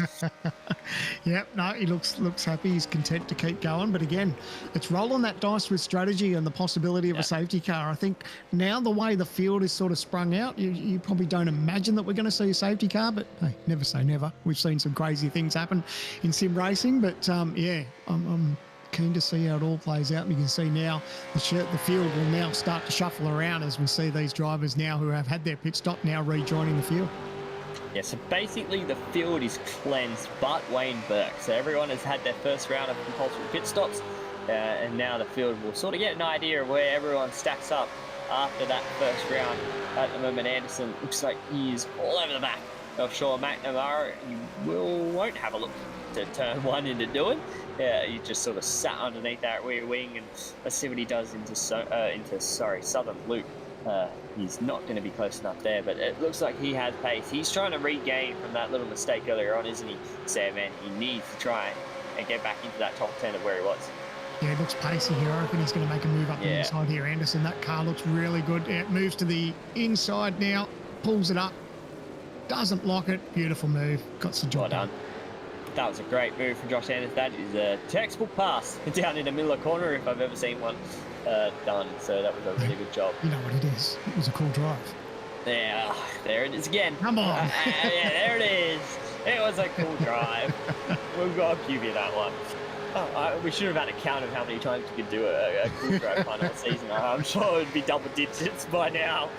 The way he's driven this season, it's been pretty good in the real world as well, as we touched on, of course, clinching the Aussie Racing Cars Series Championship for 2022, but he's getting the job done. But how's the pressure now? Gilliam's got his work cut up for him. Obviously, Hampstead's now on the fresher side of the tyres because Gilliam pitted earlier. So now he's got his work cut up for him. I don't think he's going to be able to hold off. No. Hammer, he's probably gonna get past here in the next corner where we saw Myers get the job. Oh, what was that? That was either Chris Coxhead or Loxton. I think it was Loxton that ran wide. But yeah, Gilliam, you can hear the wheel spin out of the southern loop. Hampstead, fresh tyres down the inside. Great job from Richard Hampstead. We haven't seen much of Hampstead up near this point yet, and he's having a good shot tonight. Yeah, it's good because here we go, another car off. Good catch there, Luke. Just stops the camera to have a look at the way the track's progressing, and here comes a Jinx Shifters car down and around, going for a little slide around by the corner. It's good that Hampstead's having a run at the moment because what was he? He was 17th coming into tonight, so he was obviously mindful of the bubble too. So he needed to have a good night just to take that pressure off him. So when you know you're sort of hunting on sort of the podium or top 5 area for most of the night, I think that can take a bit of pressure off him for the moment. Still needs to get the job done and finish the night, get that wicked flag, but so far so good for Hampstead. Yeah, doing a good job in that TTR Mustang. We've seen a lot of TTR Holdens this season, but not much of the Mustangs. But Maloney himself done a good job, and so far they have seen themselves inside that top 10. Wayne Burke just came down the pit road, so the field will be cleansed for the first round of pit stops. And now let's see what the second stint sort of unfolds for us. These guys are all on differing strategy. Down is gotten around Maloney, or he definitely has got a lot more pace than Maloney because he just gained about a second in terms of lap time. So I'm guessing he maybe overtook Maloney this lap and moved himself up into P number 4. It's going to be the climb back for Down to see what he can gain out of this. Yeah, the fuel loads are interesting too because look, Down's now 12 and a half seconds back from the lead. So I imagine that he probably took on that a little bit more fuel. Yeah, fuel's going to be a big one. Gilliam would have put a little bit less fuel in, trying to maximise that undercut as you look at the pit stop times. Beautiful work from Luke. So roughly the same. Kostecki with a monster fill, 40 seconds in that pit lane. So that would have been the 5 seconds as well to serve the penalty, and then also the fuel window. So you look at about 30 odd seconds in terms of fuel. So he, I think, has the most fuel on board. And then Maloney, Down and Gardner had a lot more fuel, roughly 6 odd seconds more than the rest of those guys around them. So that's going to be interesting how that plays out and it comes back to them towards the end. How's the form for Gardner? P7. Yeah, what a P7. drive. Like that's great. We're almost there. We go lap 30, and here he is, worked himself from the back of the grid to be inside the top 10. It's exactly what he needed to do, and I'm stoked for him that he said on the grid he had a good car, and he's actually showing them. He's getting the job done. He's pulling away from these guys, and to be in the top 7 at the moment is a brilliant job. I can't wait to see where all this sort of plays out and see how high he can get up the grid. I think he now just needs to try and concentrate. He has the worst tyres among these couple of guys. This is going to be his issue, trying to hold on, because he knows he pitted a couple laps early to try and get himself into a bit of a cleaner air than those around him. Some did pit earlier than him, but now he's just got to try and manage this. But he's got clean air if he can just, turn off that virtual mirror, as I say, and just concentrate on what's in front of you. He should be able to hold on to his position because the pace is showing out there for Gardner. Absolutely. Oh, that nice little battle back here too. Yeah, Burke. McNamara, a little bit of a swap of position. So got the job done there. I think what they need to do is get in the driver's ears and say, just be mindful of your braking zones. Don't get too aggressive. We've seen so many people come undone, and then, obviously we've got fuel loads still to play out, but a little gaggle of cars here, it doesn't take much. Like, for instance, I don't want to put the mockers on him, but if Gardner just had one little moment, like in an instant, he loses 4 positions. Yeah, that's how close this field is. You make a little mistake and there's 4 positions gone, let alone what else he's going to lose in terms of positions of the fuel. If he's got a little bit more. Anderson with a look down the inside of Hobson, and that's going to be job done. Burke, mind you, has the freshest tyres, amongst this field, and he's just on that 1 second back from Anderson in P number 12, so watch for him to come through. As we have another update in terms of those points, and after the stops, it's close. Gardner is on the inside now. He has taken P number 20 away from Brett Loxton, and now he has to try and hold on to P number 20 to lock himself in. Oh, how's the pressure? I wonder if they're actually in his ear. I don't think they'd probably have to be at the moment, because he knows of where he is on the racetrack. Yeah. He knows he's in a good position. He's up towards the front. So, yeah, imagine just having to sweat it out about that bubble. Like, my goodness. And we've still got, just under half race distance to go. Half race to go, and he's just on the inside. Look at Ethan Grigol. He could be in a lot of world of hurt. Obviously out of this race already. He's only a handful of points in front of Gardner. Obviously, Gardner needs to jump him, but Brett Loxton and Chris Coxhead, those guys aren't having the best day either. But if they can manage to climb back, if the safety car, or mind you, they get some more positions out of this, they could jump awkward. So it's going to be close as we head towards the end of that race. But right now, Gardner has got himself locked in, P number 7. It's times like this I'm thankful that I'm in the commentary box and I don't have the talent of these guys to be in that position. So, man, it's something to think about, isn't it? Like, but I like that they're not out of it altogether. There is still that qualifying chance to make next year's grid if they happen to slip out of the top 20. So but it does make how much of a relief would it be to finish the night and know that you don't have to worry about that, just to cement yourself in for next year. It would take a whole lot off your shoulders for next year, wouldn't it? You just know that you can concentrate on when next year starts. You don't have to worry about doing however many, the 4 races to get yourself even locked in, and that'll be stressful enough. But look at this gap. Hampstead's only half a second off Myers. We were talking about him passing Gilliam before. Hampstead's got some pace tonight to burn, and he's wanting to show it all off already. Yeah, and I think it's that tyre advantage a little bit too. He's obviously very comfortable and happy with the car. So no doubt, again, I probably would imagine that these guys will probably just switch around and just so they don't hold each other up. But good run from Hampstead. So good to see. And prime example of switching positions. Burke and Hobson just switch it around. Burke obviously is on 3-lap-old tyres. There's no point holding up. But as I say that, these two are going to hold each other up. A little bit of contact through the middle of the corner. That's Dylan Rudd, Kobe Jones. This is the battle for 14th. And that mistake actually really hurt Kobe on the inside. We had to roll out of it. Had no traction on the exit. Lost a bunch of time. Roughly a second, couple of car lengths to Dylan Rudd. Doesn't take much, does it?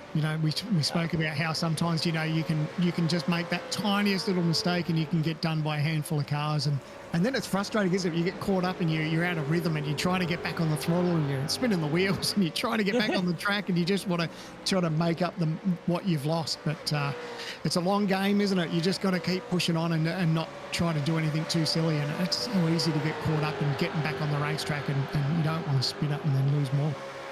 Yeah, I think Rudd made a mistake, actually gave that, lost the position or lost it to Jones again. But this battle is heading up. This is just behind Gardner, 7, Stenberg in 8, Kostecki and Anderson. Nose to tail through Doohan corner into the southern loop. Anderson has looked pacey, and he knows there's a car behind him on a lot fresher rubber that he'll be trying to make sure he gets this move done and done fast.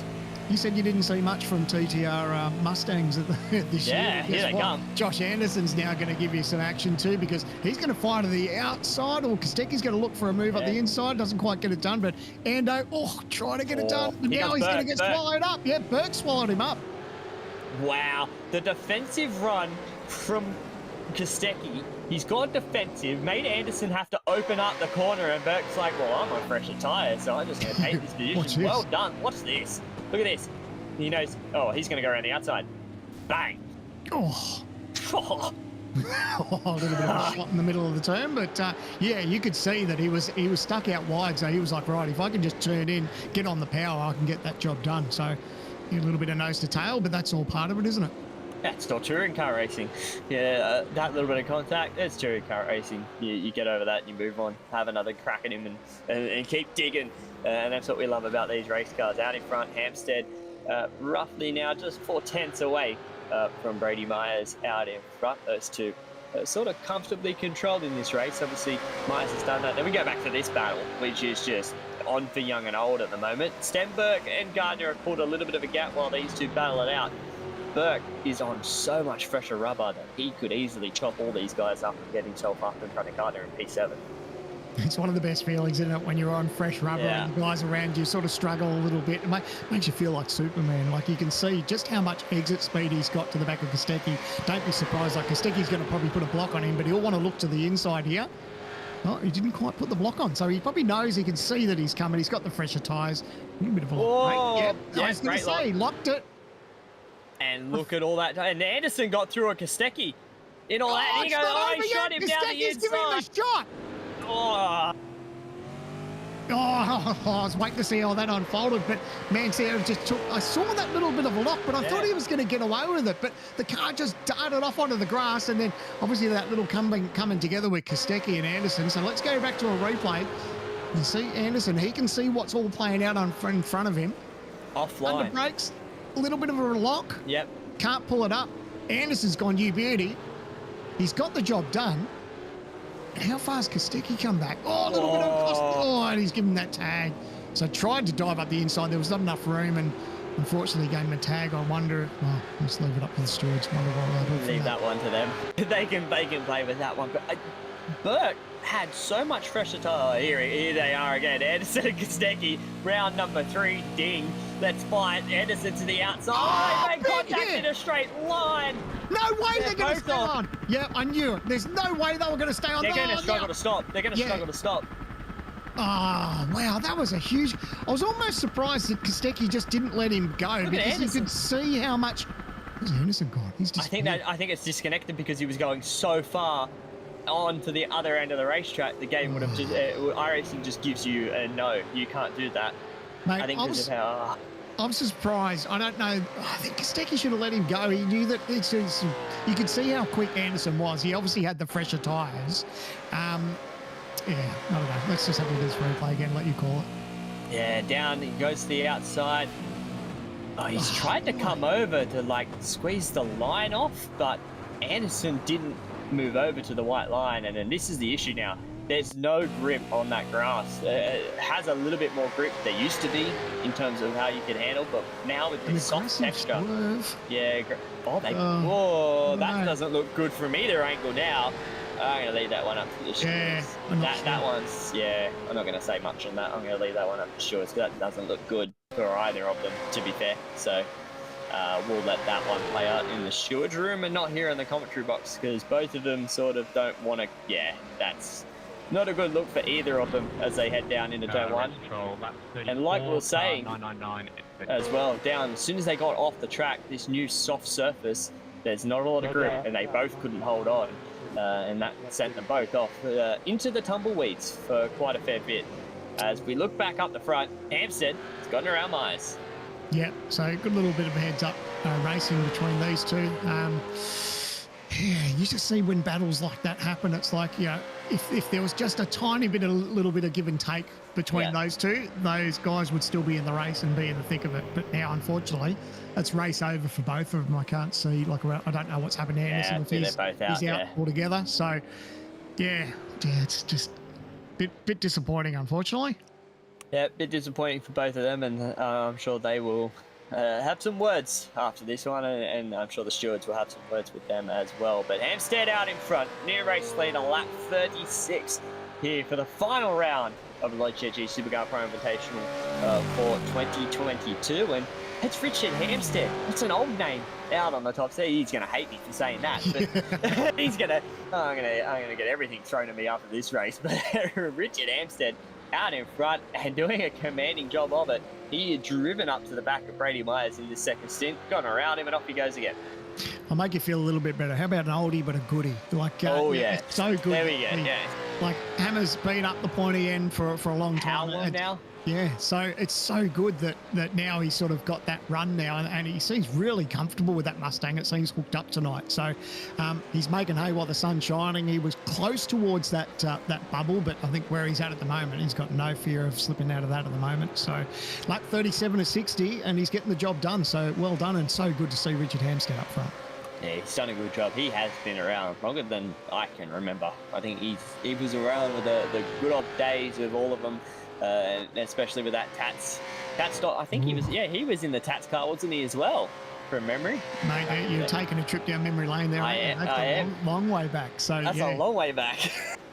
That's before I even started sim racing. That's how long I've been knowing all this stuff. I've been around the game for quite a while. It's been a while. As we look further down the field, Greg Favell in P number 16 for Taipan Esports. He's got Dylan Rudd in front of him, Jordan Ross, who had a penalty early on. Blake Warboys, who has had a sort of a quiet night as well, running down in 18th. He's usually a little bit further higher in the WKMP Sim Sports Mustang. Just has some damage, had some coming together, and he's been further down the field than what he would have liked as well. But the new build, I think, has really livened it up. I think we can definitely say offline does not work as well at the moment, Sandman.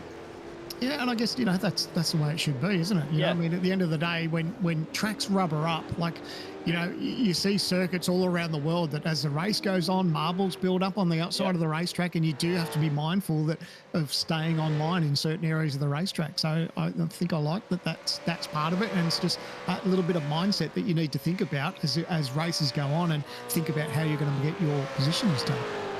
Yeah, I think it's a good addition to the service. Obviously, we had the marbles and that all before. To have this, Dylan Rudd was getting a little bit of a look there from Greg Favell down into turn number 1. But it's one of those things that's a good addition, I think, this one. We had the dynamic track surfaces over temperature. Now we have it in terms of how the rubber gets laid down and how it all looks. And they did mention it in the notes. It would be a little bit of a, this is what it is after, looking through the inside down here.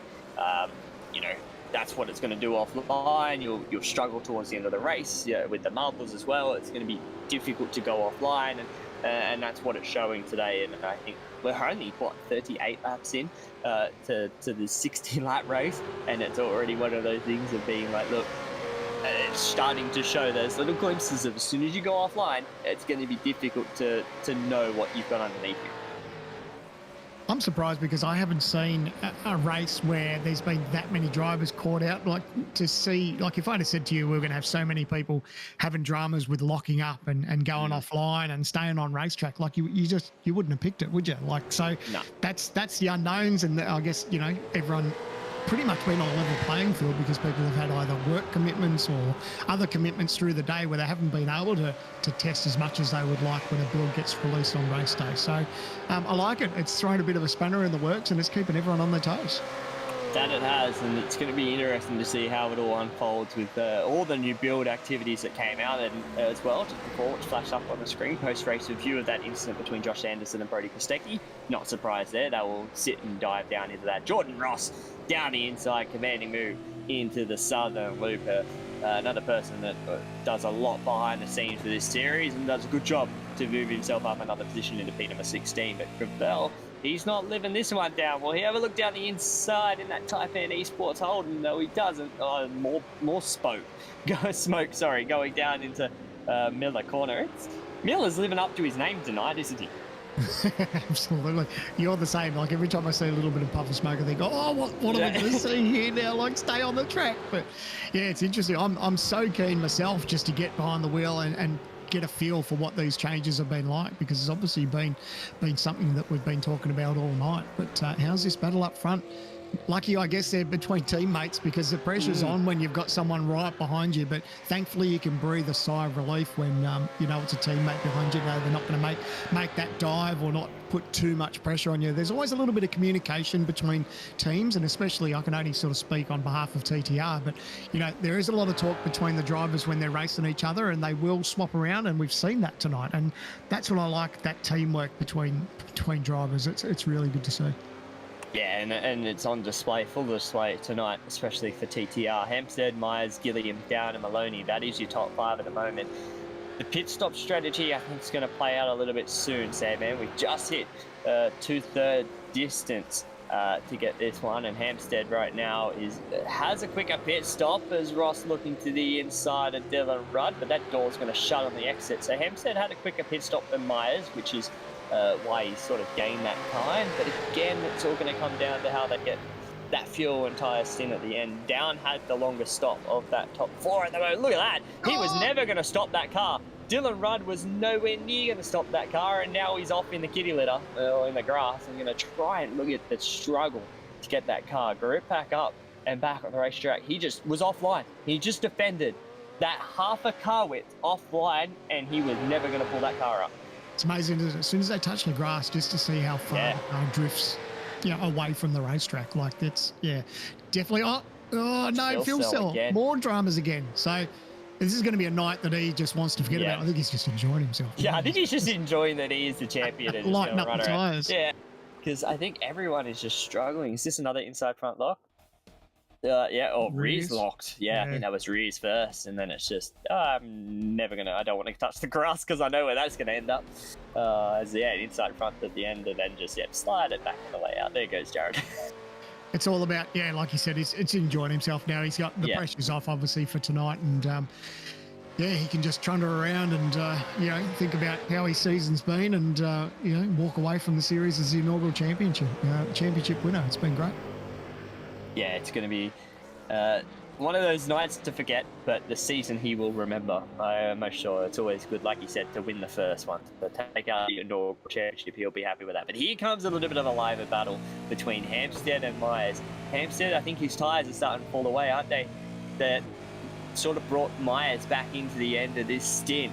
Myers looked like the better driver, we said at the first start of the last stint. He did look like he had the better tyre wear, and looks like he may be able to try and get past Hampstead. Still sitting behind. You know what he could be doing? Saving a little bit of fuel as well. Absolutely. Yeah, that's key too.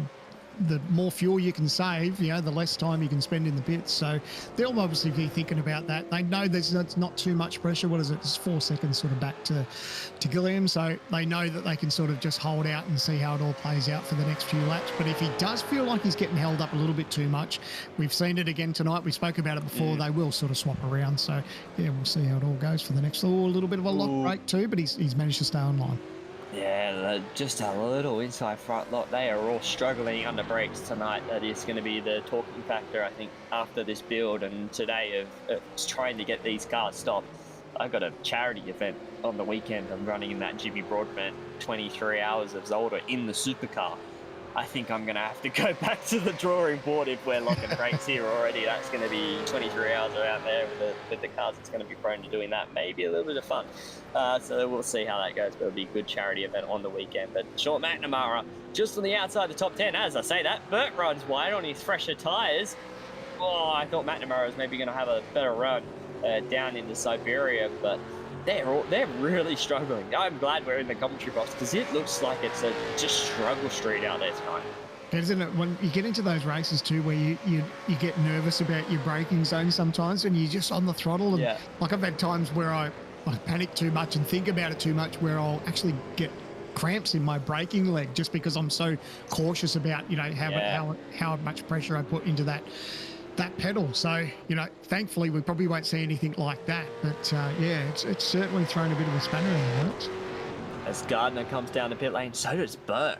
To think he was the last one to stop in that first stint, and now he's one of the first inside that top 10 to stop. So I think he may have fried these tyres and just wants to get them off, put a fresh set on and go again. Yeah, and to only have 17 odd laps to go, 17 or 18 laps, it's not too bad. Yeah, it sort of brings himself back in, and maybe he can use a little bit of that track position that he will gain from the stop time to gain it back. But Hampstead out in front of Myers. This is really going to unfold once this second round of pit stops sort of goes down. These guys, I think, are going to push themselves as far as they can and see what they... Hampstead has to put more fuel in. At this present point, he has not put... Myers has put more in the car than Hampstead. So I suspect that these two will switch positions once we come out of pit lane. Let's see if either of them decide to dive down this time with roughly 18. And as I say that, there comes Hampstead, race leader in the pit lane.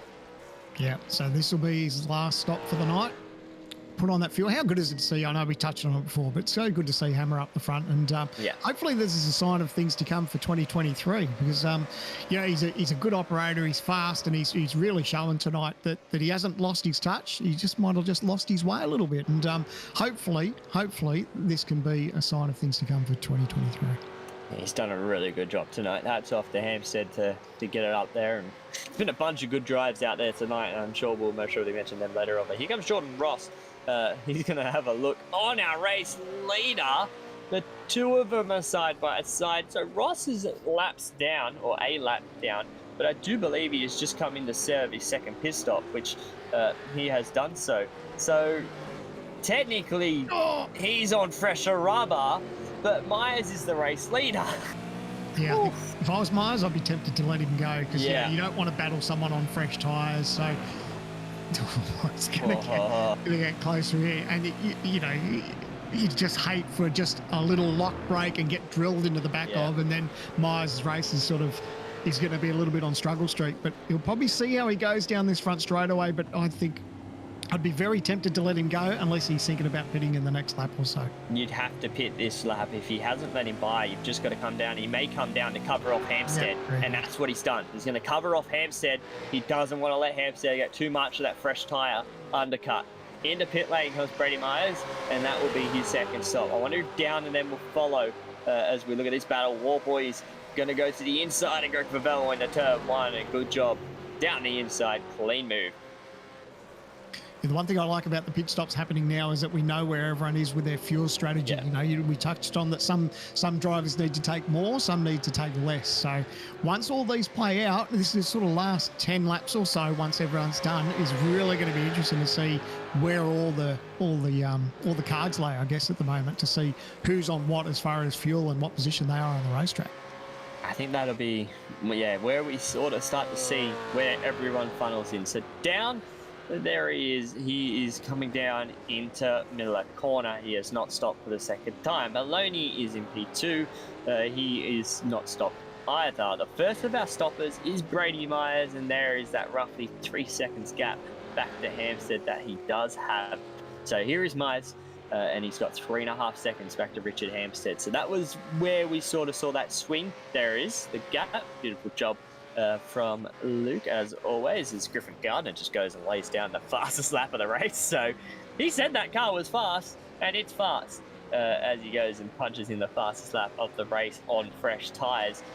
He's currently P number 7, but Myers currently out in front, 3.5 seconds in front of Hampstead.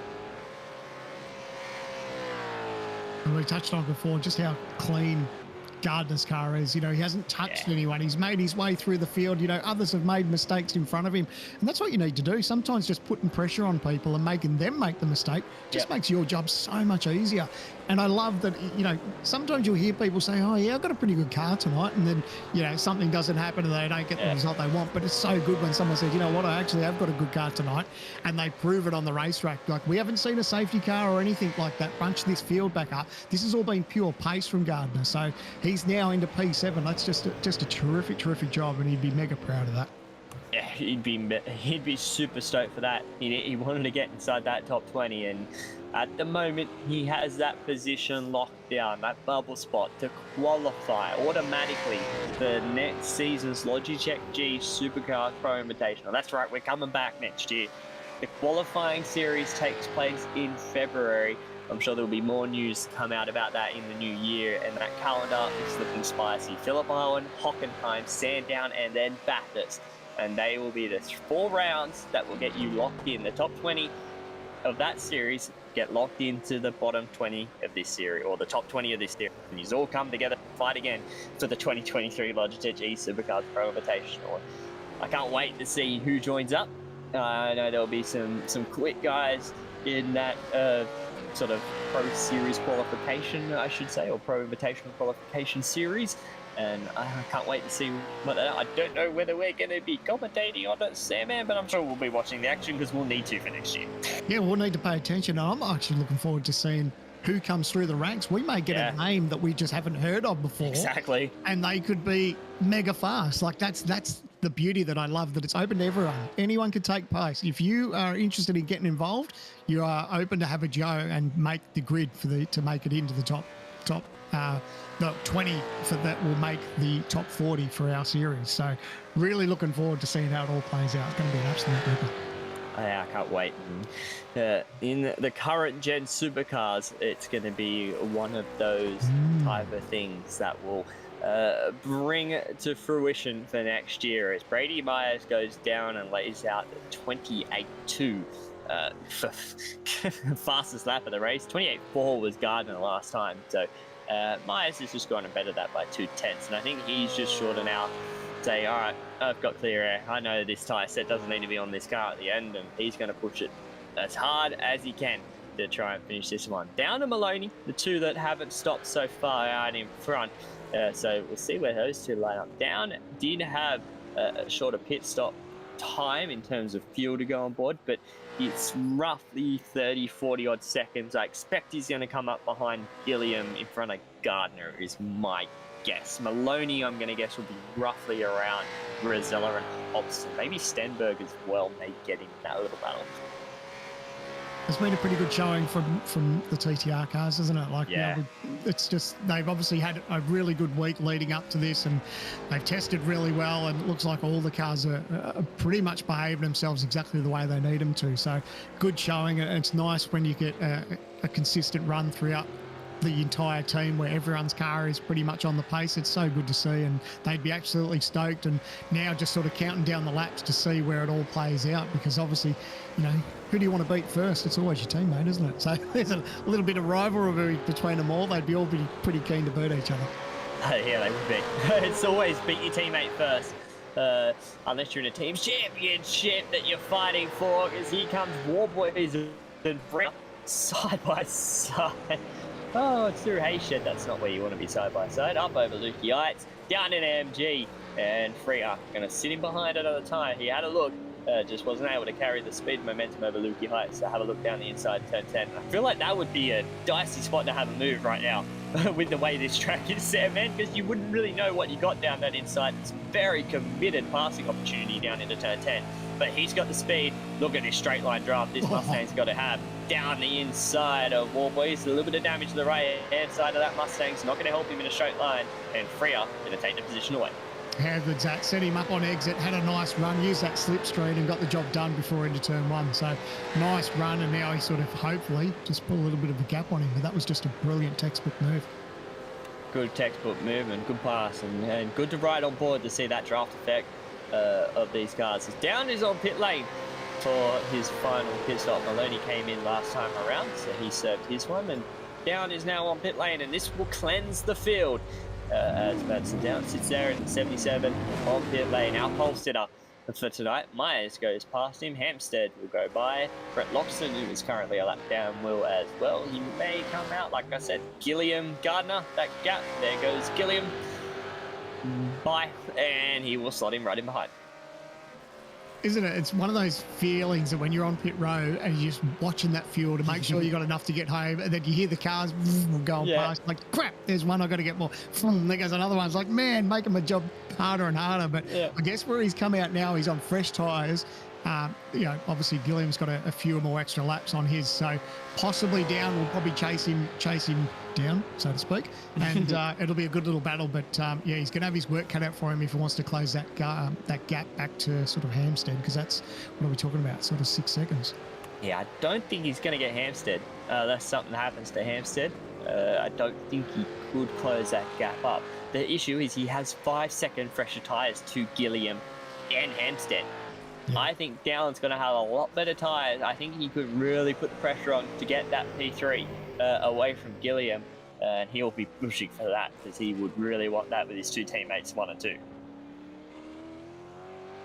Yeah, we're just getting a bit of a live points update for that bubble. Griffin Gardner, he's on 1,022 points. Brett Loxton is in position 21. He's on 1,000 points. So Man, these guys, it's still anyone's chance to sort of make it into the bubble, but my goodness, like they know that they're starting to run out of laps now, and they'll be very focused, and they'll probably have someone in their ear as far as what needs to play out if they want to be able to make it. Like Brett's got his work cut up for him to make that top 20. And he goes down the inside of Andrew Gilliam into turn number 1. Job done on the fresh tyre. He wasted no time to get that position done, and let's make it a 1-2-3 for TTR. Madison down, gets the job done early in his final stint, under 10 laps to go, 11 laps to go in the race, and he moves himself up into P number 3. That's exactly what he needed to do, obviously, to give himself the best chance. He's, you know, like you said, it's a bit of a tall order as far as to close down that margin on Hampstead, but he's given himself the best shot at it. He's got past Gilliam as quick as he can, and now it's just eyes forward and use up those tyres, because after these 10 laps, you don't need them anymore, so you may as well use what's in them and just push on and see what plays out. That's the thing. He's going to be pushing hard. He's got fresh tyres. It's going to be quality laps for Madison down to the end of this race. He may as well use it. Look at this battle. Hobson, Stenberg inside the top 10. It's good to see Stenny inside the top 10. He hasn't had a lot of luck this season, to be fair. He's had a lot of times we've seen him either facing the wrong direction or out in the weeds somewhere. But Stenny's had a good job tonight to move himself inside the top 10.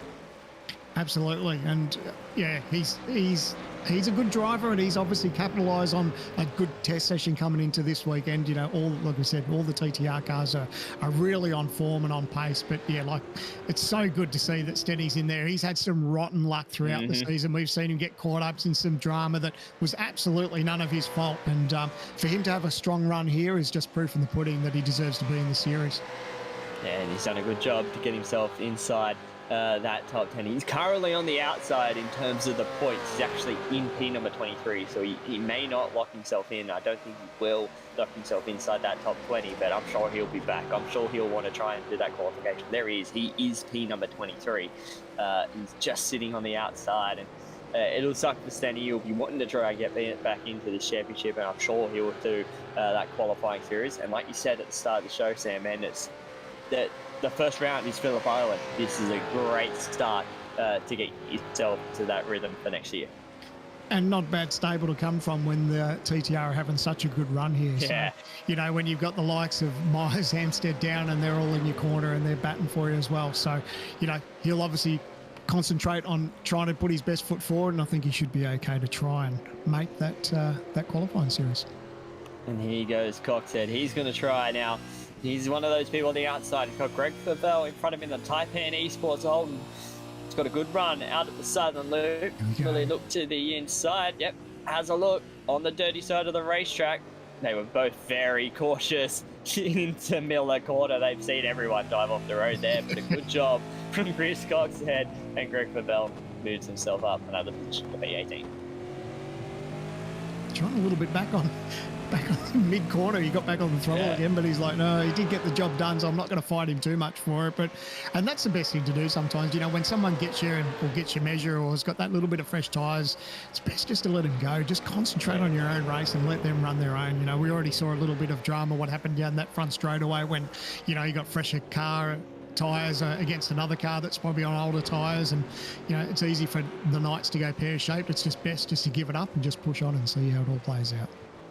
And these two are pushing on hard. Just on the outside of the top 10 at the moment, Kobe Jones and Sean McNamara, who has had a good showing as well in the 9.5 SimSport Holden, pushed himself in P11 because Netsov comes down the pit lane. A couple of retirements as well. Kostecki and Philso both part their cars away for the night after their incidents. Anderson as well. He did not rejoin after that coming together with Kostecki, so they have all been out of the race. And looking up through these guys, and McNamara with Jones, and let's see if Jones can get a good run out of the corner. He doesn't get a good corner exit out of Siberia, but if he can get a run up through Hayshed and then up over Lukey Heights, he may be able to have a look down into MG.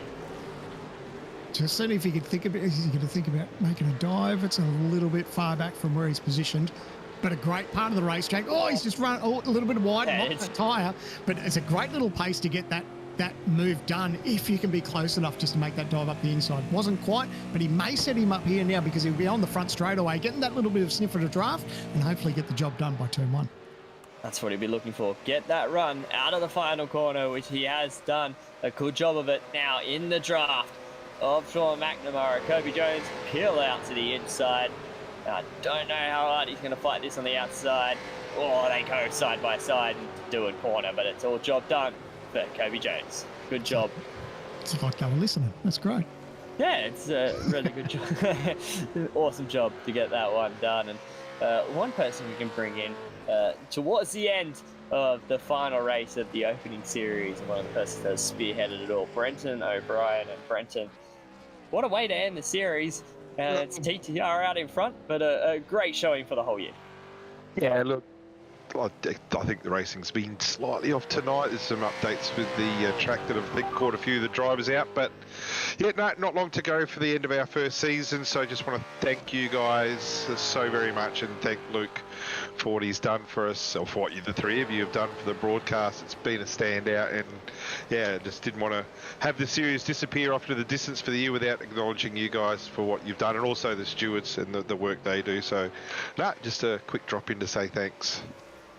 Oh, thank you, Brenton. I appreciate that. I'm sure Sam and Luke does as well. It's been one of those seasons, hasn't it, Sam? And we've had it all.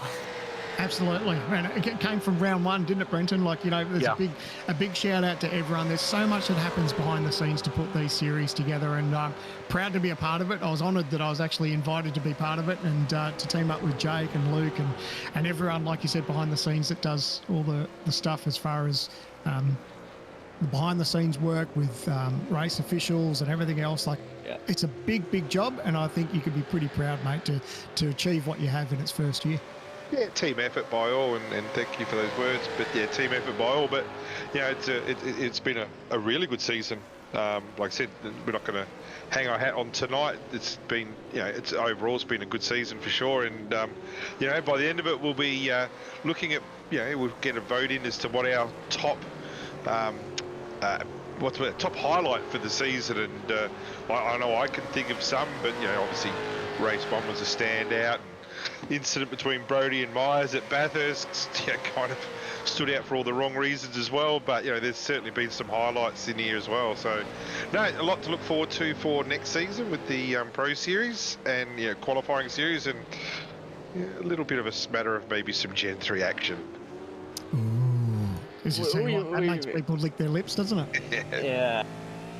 We've been dibble-daddling on the factor of that, but it's I can't wait. I had a good chat today, Jake. I had a good chat with someone today. Yeah. So, yeah. Anyway, we'll let that go through to the keeper for now. But anyway, just thanks, guys.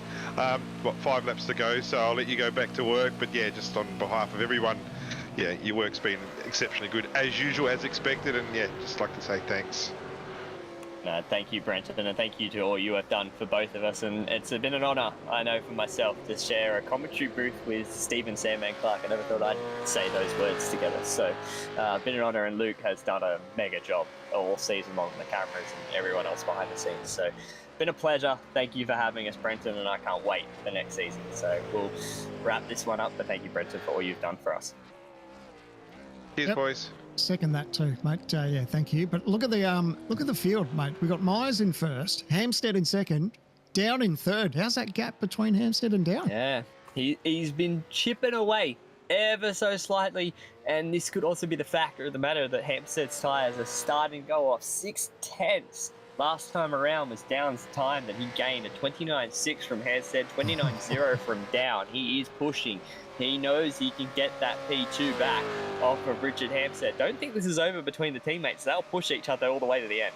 Absolutely. We know we're at the point of the season where they've got nothing really to lose at this point. I think Hampstead is pretty much safe as far as the 20, but yeah, at the end of the day, these guys are going to throw it. And what was it? It was probably 6.5 or 7 seconds after that pit stop that Down had to chase Down. So, like, to be now within sort of just over 2 seconds, like, he's got his work cut out for him for the next 4 laps. But, mate, give it hell. Go for it.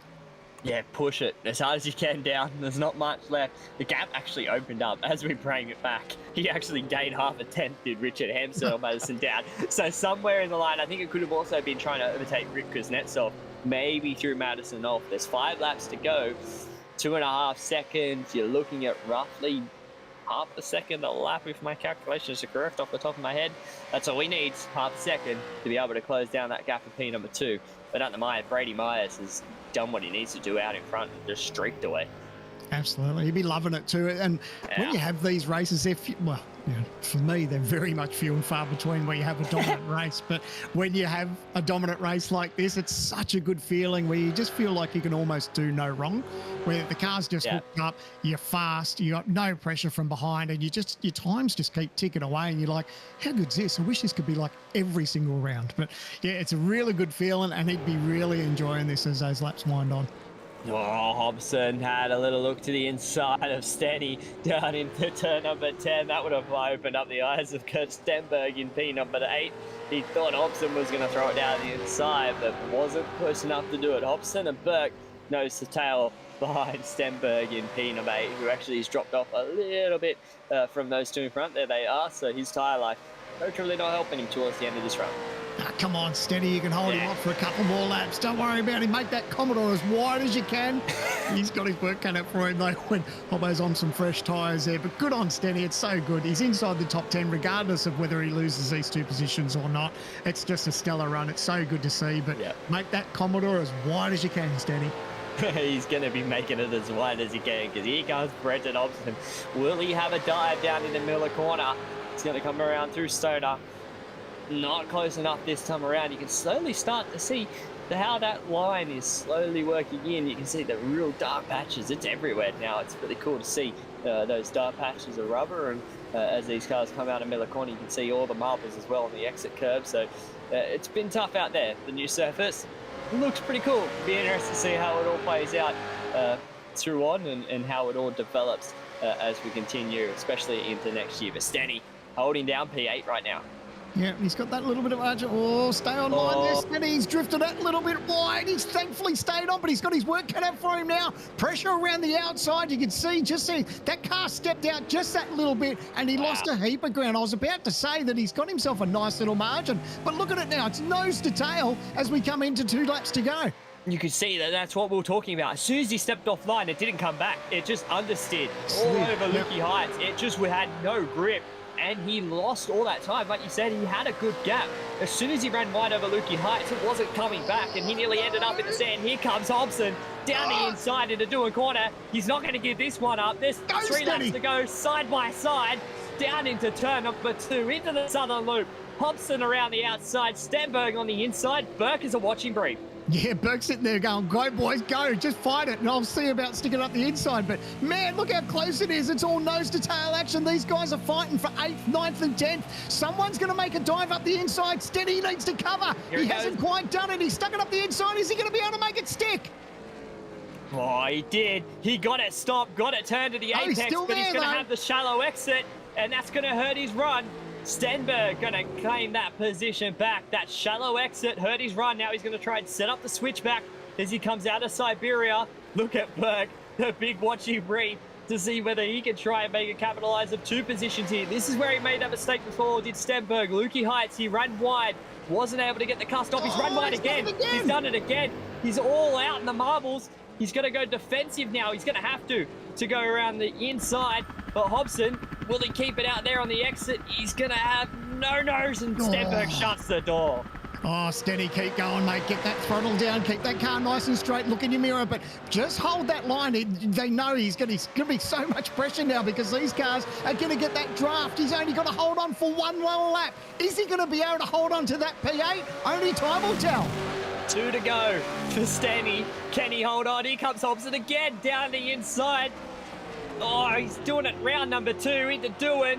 I think he's got him this time. He has shut the door on the exit, but here comes Burke. He's going to try and play the team game and let Wayne Burke go around the outside of Stenny at the southern loop. Stenberg trying to hold on. He wants this position. Oh, look at Burke all out in the weeds on the exit. Lost the grip.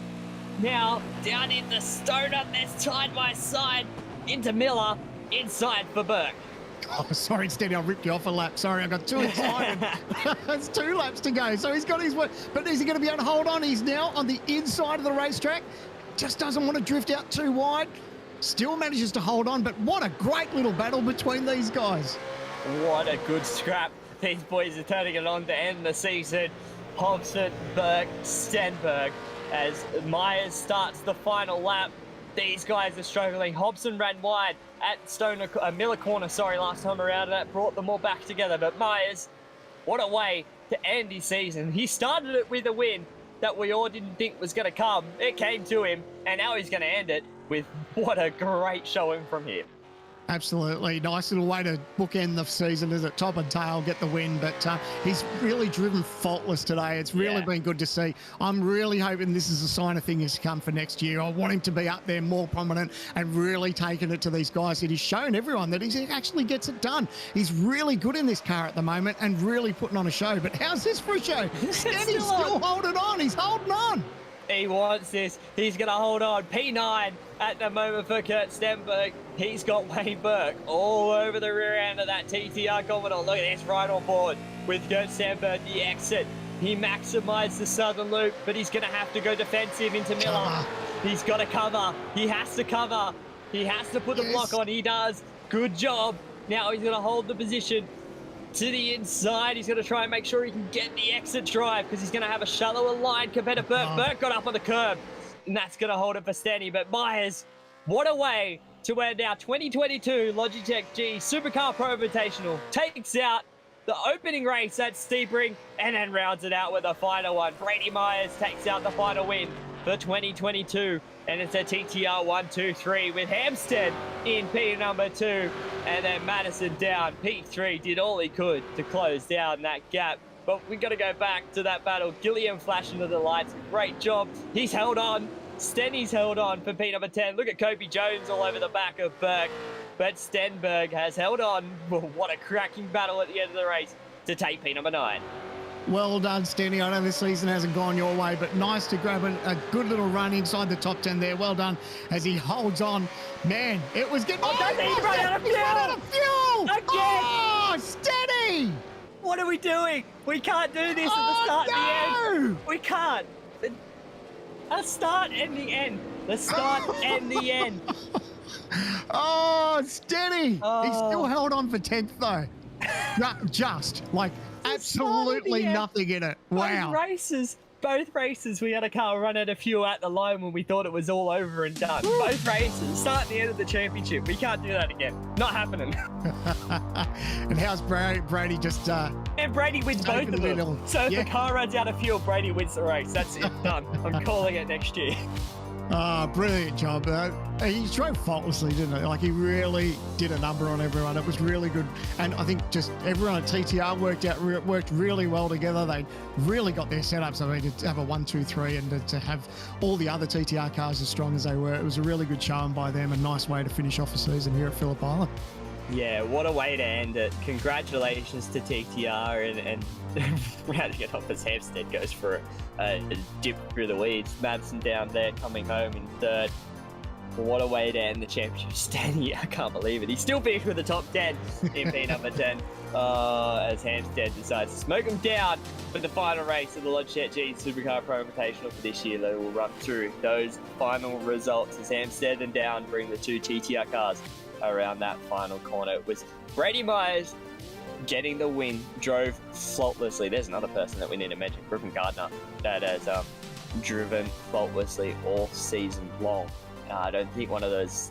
I think that was the driver of the day too, Sam, man. I think none other than that for Griffin Gardner. But Brady Myers comes home with a win, 5.6 seconds in front of Richard Hampstead. It's a TTR 1-2-3. Hampstead down, rounds out the podium. Gilliam in P number 4, great drive from him.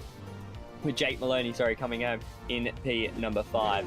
Gardner, hats off to him, rear of the grid, gets himself locked in to the 2023 Logitech G Supercar Pro Invitational. That's a drive to be proud of. Luke Rosella, Hobson, Wayne Burke, Stenberg coming home in P number 10.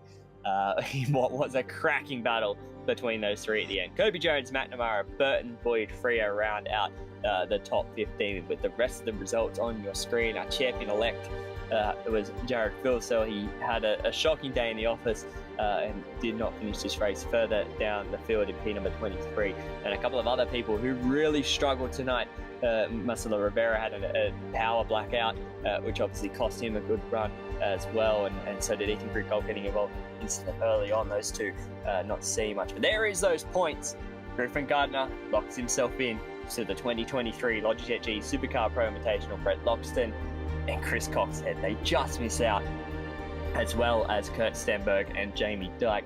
They were outside coming into this one and were unable to get themselves in. But what a way to finish that championship, Sam, man. It happens. It always happens. This championship, it shows it all. Absolutely. I'm just watching this replay out the front. Look at this drama up front. How far sideways that car got onto the grass, and how he didn't make contact with that inside tyre barrier. Look at him, just on the throttle trying to keep it off the barrier. Manages to do so, and then doesn't get collected by 5 or 10 other cars. Like that is just... Look at that. Is that Stenny? Oh, that is steady. I think that's steady. Wow. Like, oh, mate, I want to see an onboard from Stenny's car. Like, holy crap. Like, so much happened there. And that was running in to turn one. Like, that's just unbelievable. That's the action we've seen all year. Like, it's been brilliant, hasn't it? We've seen so many good races, so much action. Here we go. On board with Stenny. Here we go. Hold your breath for this one, boys and girls. Yeah, we will go quiet and let this one all unfold in front of you as you see Ethan Grigol have his moment.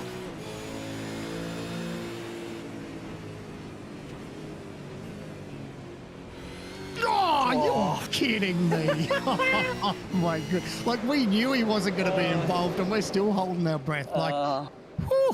And then he finishes inside the top 10. Well done. He would have thought that would have been day over. He's like, here comes the bad luck, here comes the bad luck, here comes the bad luck. Didn't even get to turn one, and I'm crashed. Like, far out. Like, brilliant. That was really good stuff. You couldn't have done that again, even if he wanted to. But one man that can get it done if he wants it to, and that's Brady Myers. What a drive tonight, man. You have it on rails, and that was a brilliant showing. Yeah, thank you. The car was just absolutely mega. The work that Madison and Brock did from E-Series carried over, and the car was just on rails the whole race. Just had tons of confidence, and yeah, big pace. I'm really stoked to get that result. Yeah, you have to be stoked. Bookend the championship, get the first race and get the last one. Can't be too unhappy about that. And then a car runs out of fuel. So, you know, whenever you're winning, you just make sure someone runs out of fuel, because Steady ran out at the end. So you can't be too unhappy. How was that, though, in terms of a lot of people making mistakes? Was that, obviously, this new track surface, was that one of those things that really played out? How was it out there tonight?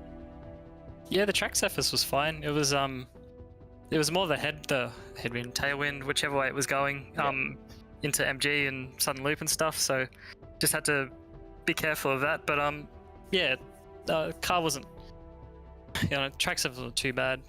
It was more just focusing on not making mistakes and just making sure I keep it on the black stuff. Yeah, I think that's one of those things, is keep it on that black stuff now, because offline, as soon as you get onto that dirt and off the track, it's hard to come back from, and we saw a lot of people do that. But one of those showings that you can't be too unhappy about. And how does this then put you into the factor of next season? Because now, with the air in the air of what we're going to be driving next year, does that just put you guys now all coming out TTR 1, 2, 3, gives you a bit of confidence heading into next year?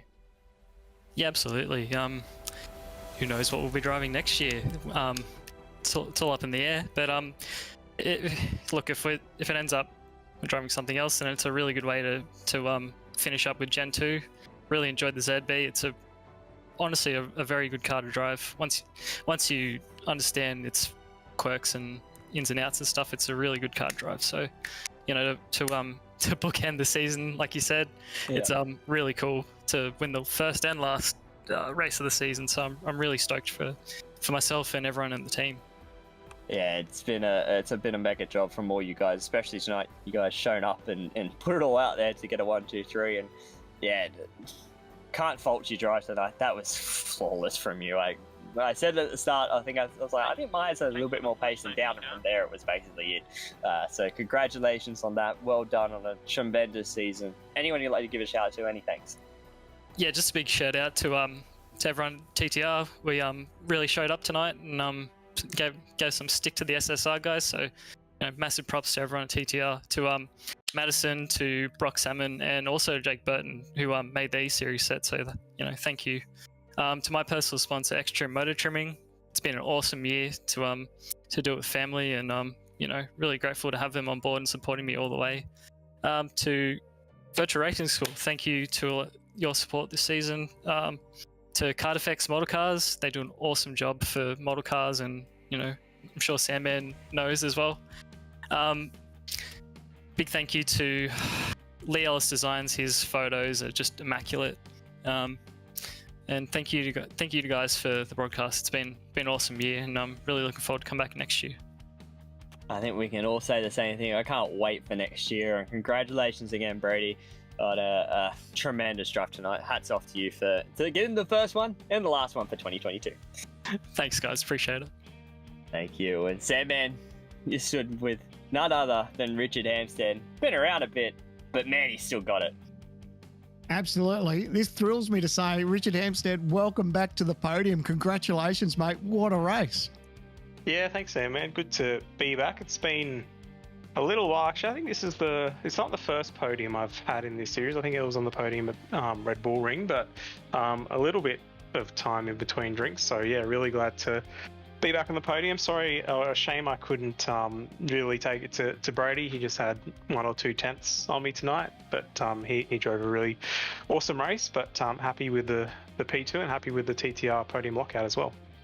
Absolutely. I was going to say, what did you TTR boys have for breakfast this morning?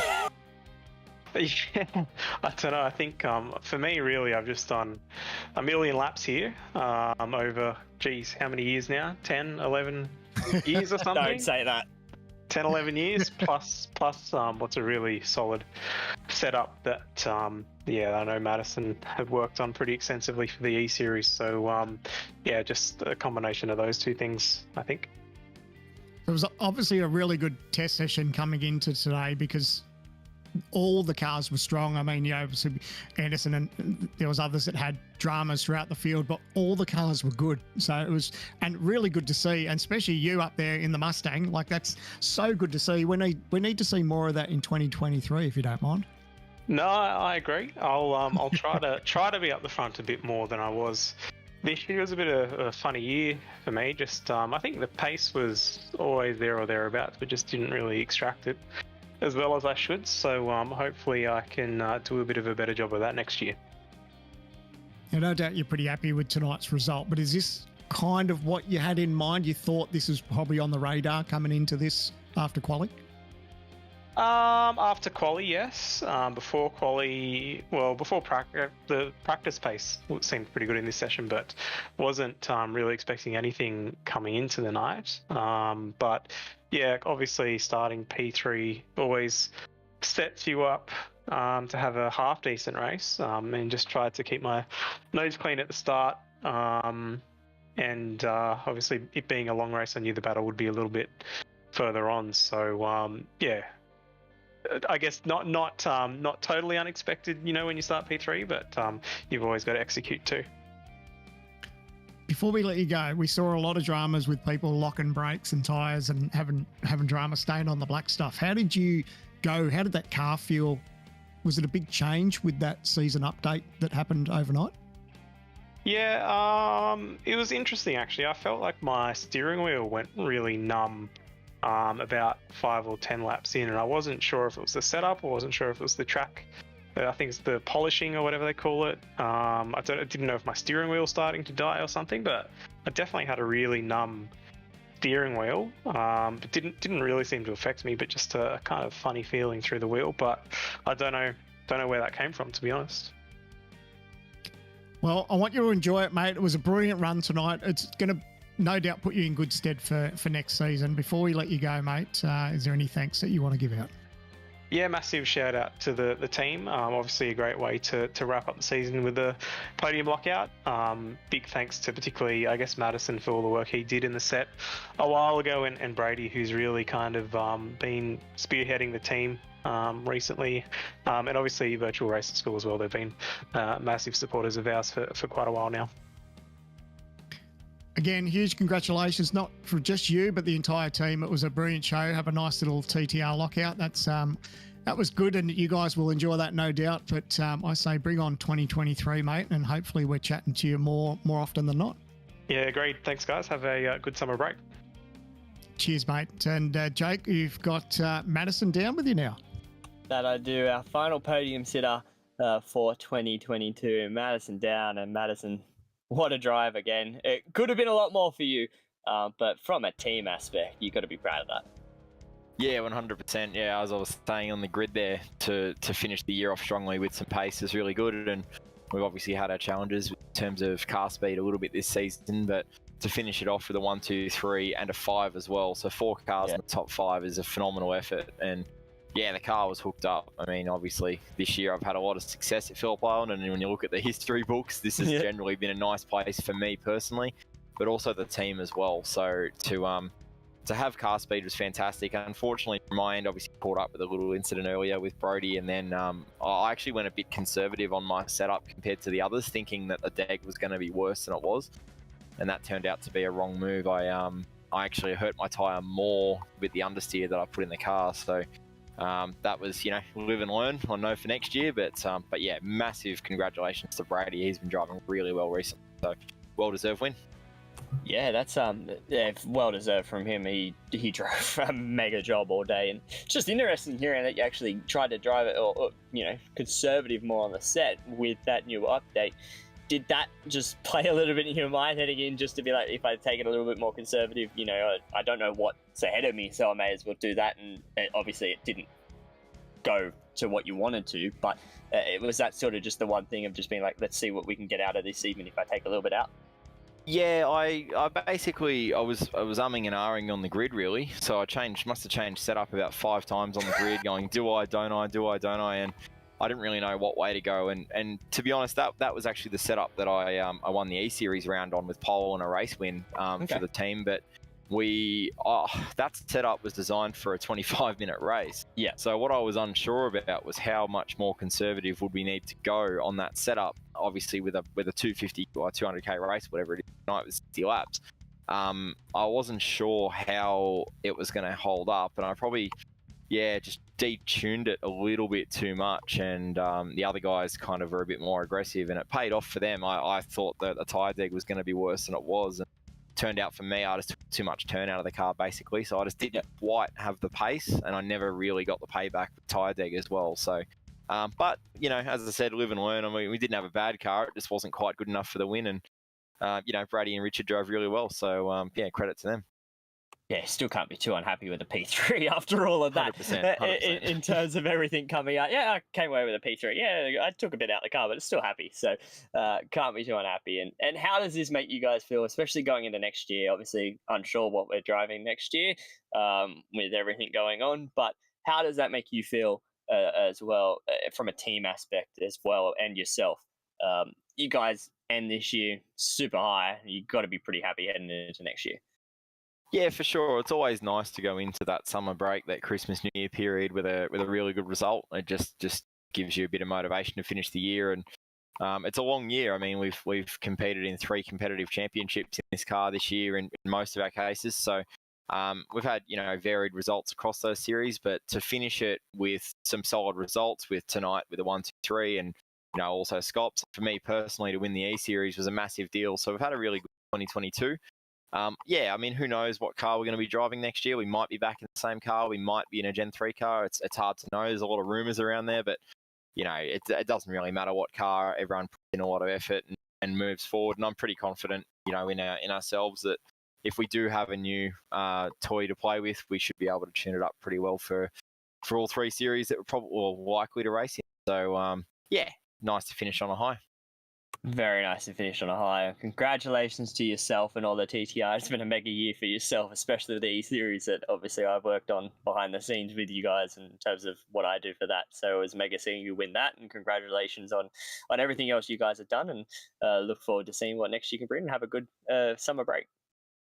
Yeah, thanks, guys. Just a big shout out to everybody who organises this series. It's obviously massive undertaking, so big thank you to the whole admin team. And obviously, Brent and O'Brien heading it up, but all the admins have done a fantastic job, and it'll only improve. And Logitech G as well, obviously jumping on board for this series. Their support's been great, and just a quick shout out to everybody at TTR as well. We've worked pretty hard this year, and we've had a lot of good results. So thank you to everybody at the team for their hard work, and of course thank you to VRS, and we will see you in 2023.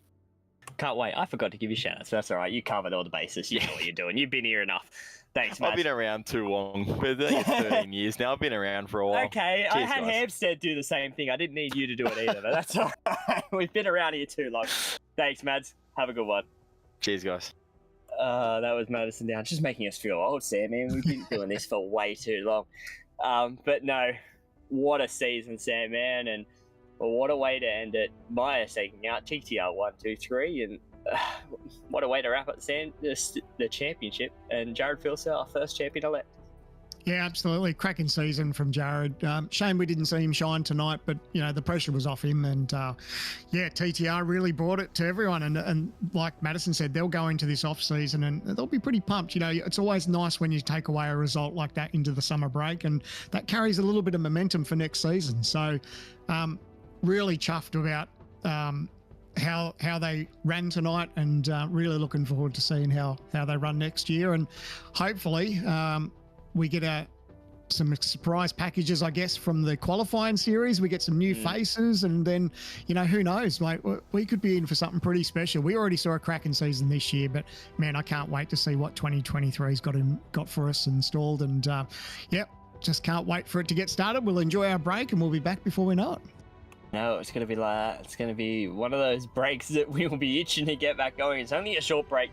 The season of the qualifying series starts in February, and I'm sure me and Sam will be keeping a good eye on that. There it is, February 1st, round 1 of Phillip Island. To register your interest will definitely come out after the New Year's, and you'll be able to get in to qualify for this series. The top 20 get to have a crack at the Logitech Supercars Pro Invitational next year, and who knows what we're going to be in, and who knows what that... I don't know anything, and that's going to be great. I love this. This is going to be great. But from all of us here, Sam, any words from you before I sign this one off? Pretty much exactly what Madison touched on. Everyone that's behind the scenes, huge thank you to Logitech to putting their support into this series. There were so many unknowns coming into this when this was, Brenton and everyone who put this together. We didn't know what was installed, and for Logitech to have that faith in us and put their name behind us and show their support was just brilliant. A huge shout out to all the drivers and everyone who took part in the teams, because there's a big commitment to run throughout the season, and we really appreciate that. To everyone behind the scenes who do race control and all our admins and everyone, Luke, yourself, Jake, it's been an absolute pleasure to call the races with you. And I didn't know that anyone would be able to pull me back into the commentary box, but Brenton did it. And huge thank you for him to reaching out and having the faith in me. And I've enjoyed it and really looking forward to what next year holds. And thanks, Jake. You've been a pleasure to work with, and I really appreciate you carrying me last race meet when I was very crook. And huge thank you to you, Luke. You do so much behind the scenes, and you put out such an amazing broadcast, and loved working with you, mate. And bring on 2023. Yeah, bring on 2023, and thank you, Sam. It's been a pleasure. I never thought I'd ever hear the words that I'd be able to say in the commentary booth with Sam, man, especially on a massive championship like this. And again, echo everything that you just said, Sam, man, with everything. And Logitech G, massive supporters of the championship. I can't wait for next year. I can't wait to see what we have more in store. Luke, obviously, from Race Star TV, done so much behind the scenes, done an epic job. But thank you to everyone, all the people behind the scenes, all the drivers, all the teams, and you guys for watching and joining us for 2022 Logitech G Supercars Pro Invitational. Final round winner, Brady Myers. Our champion, though, Jared Philsell, 2022.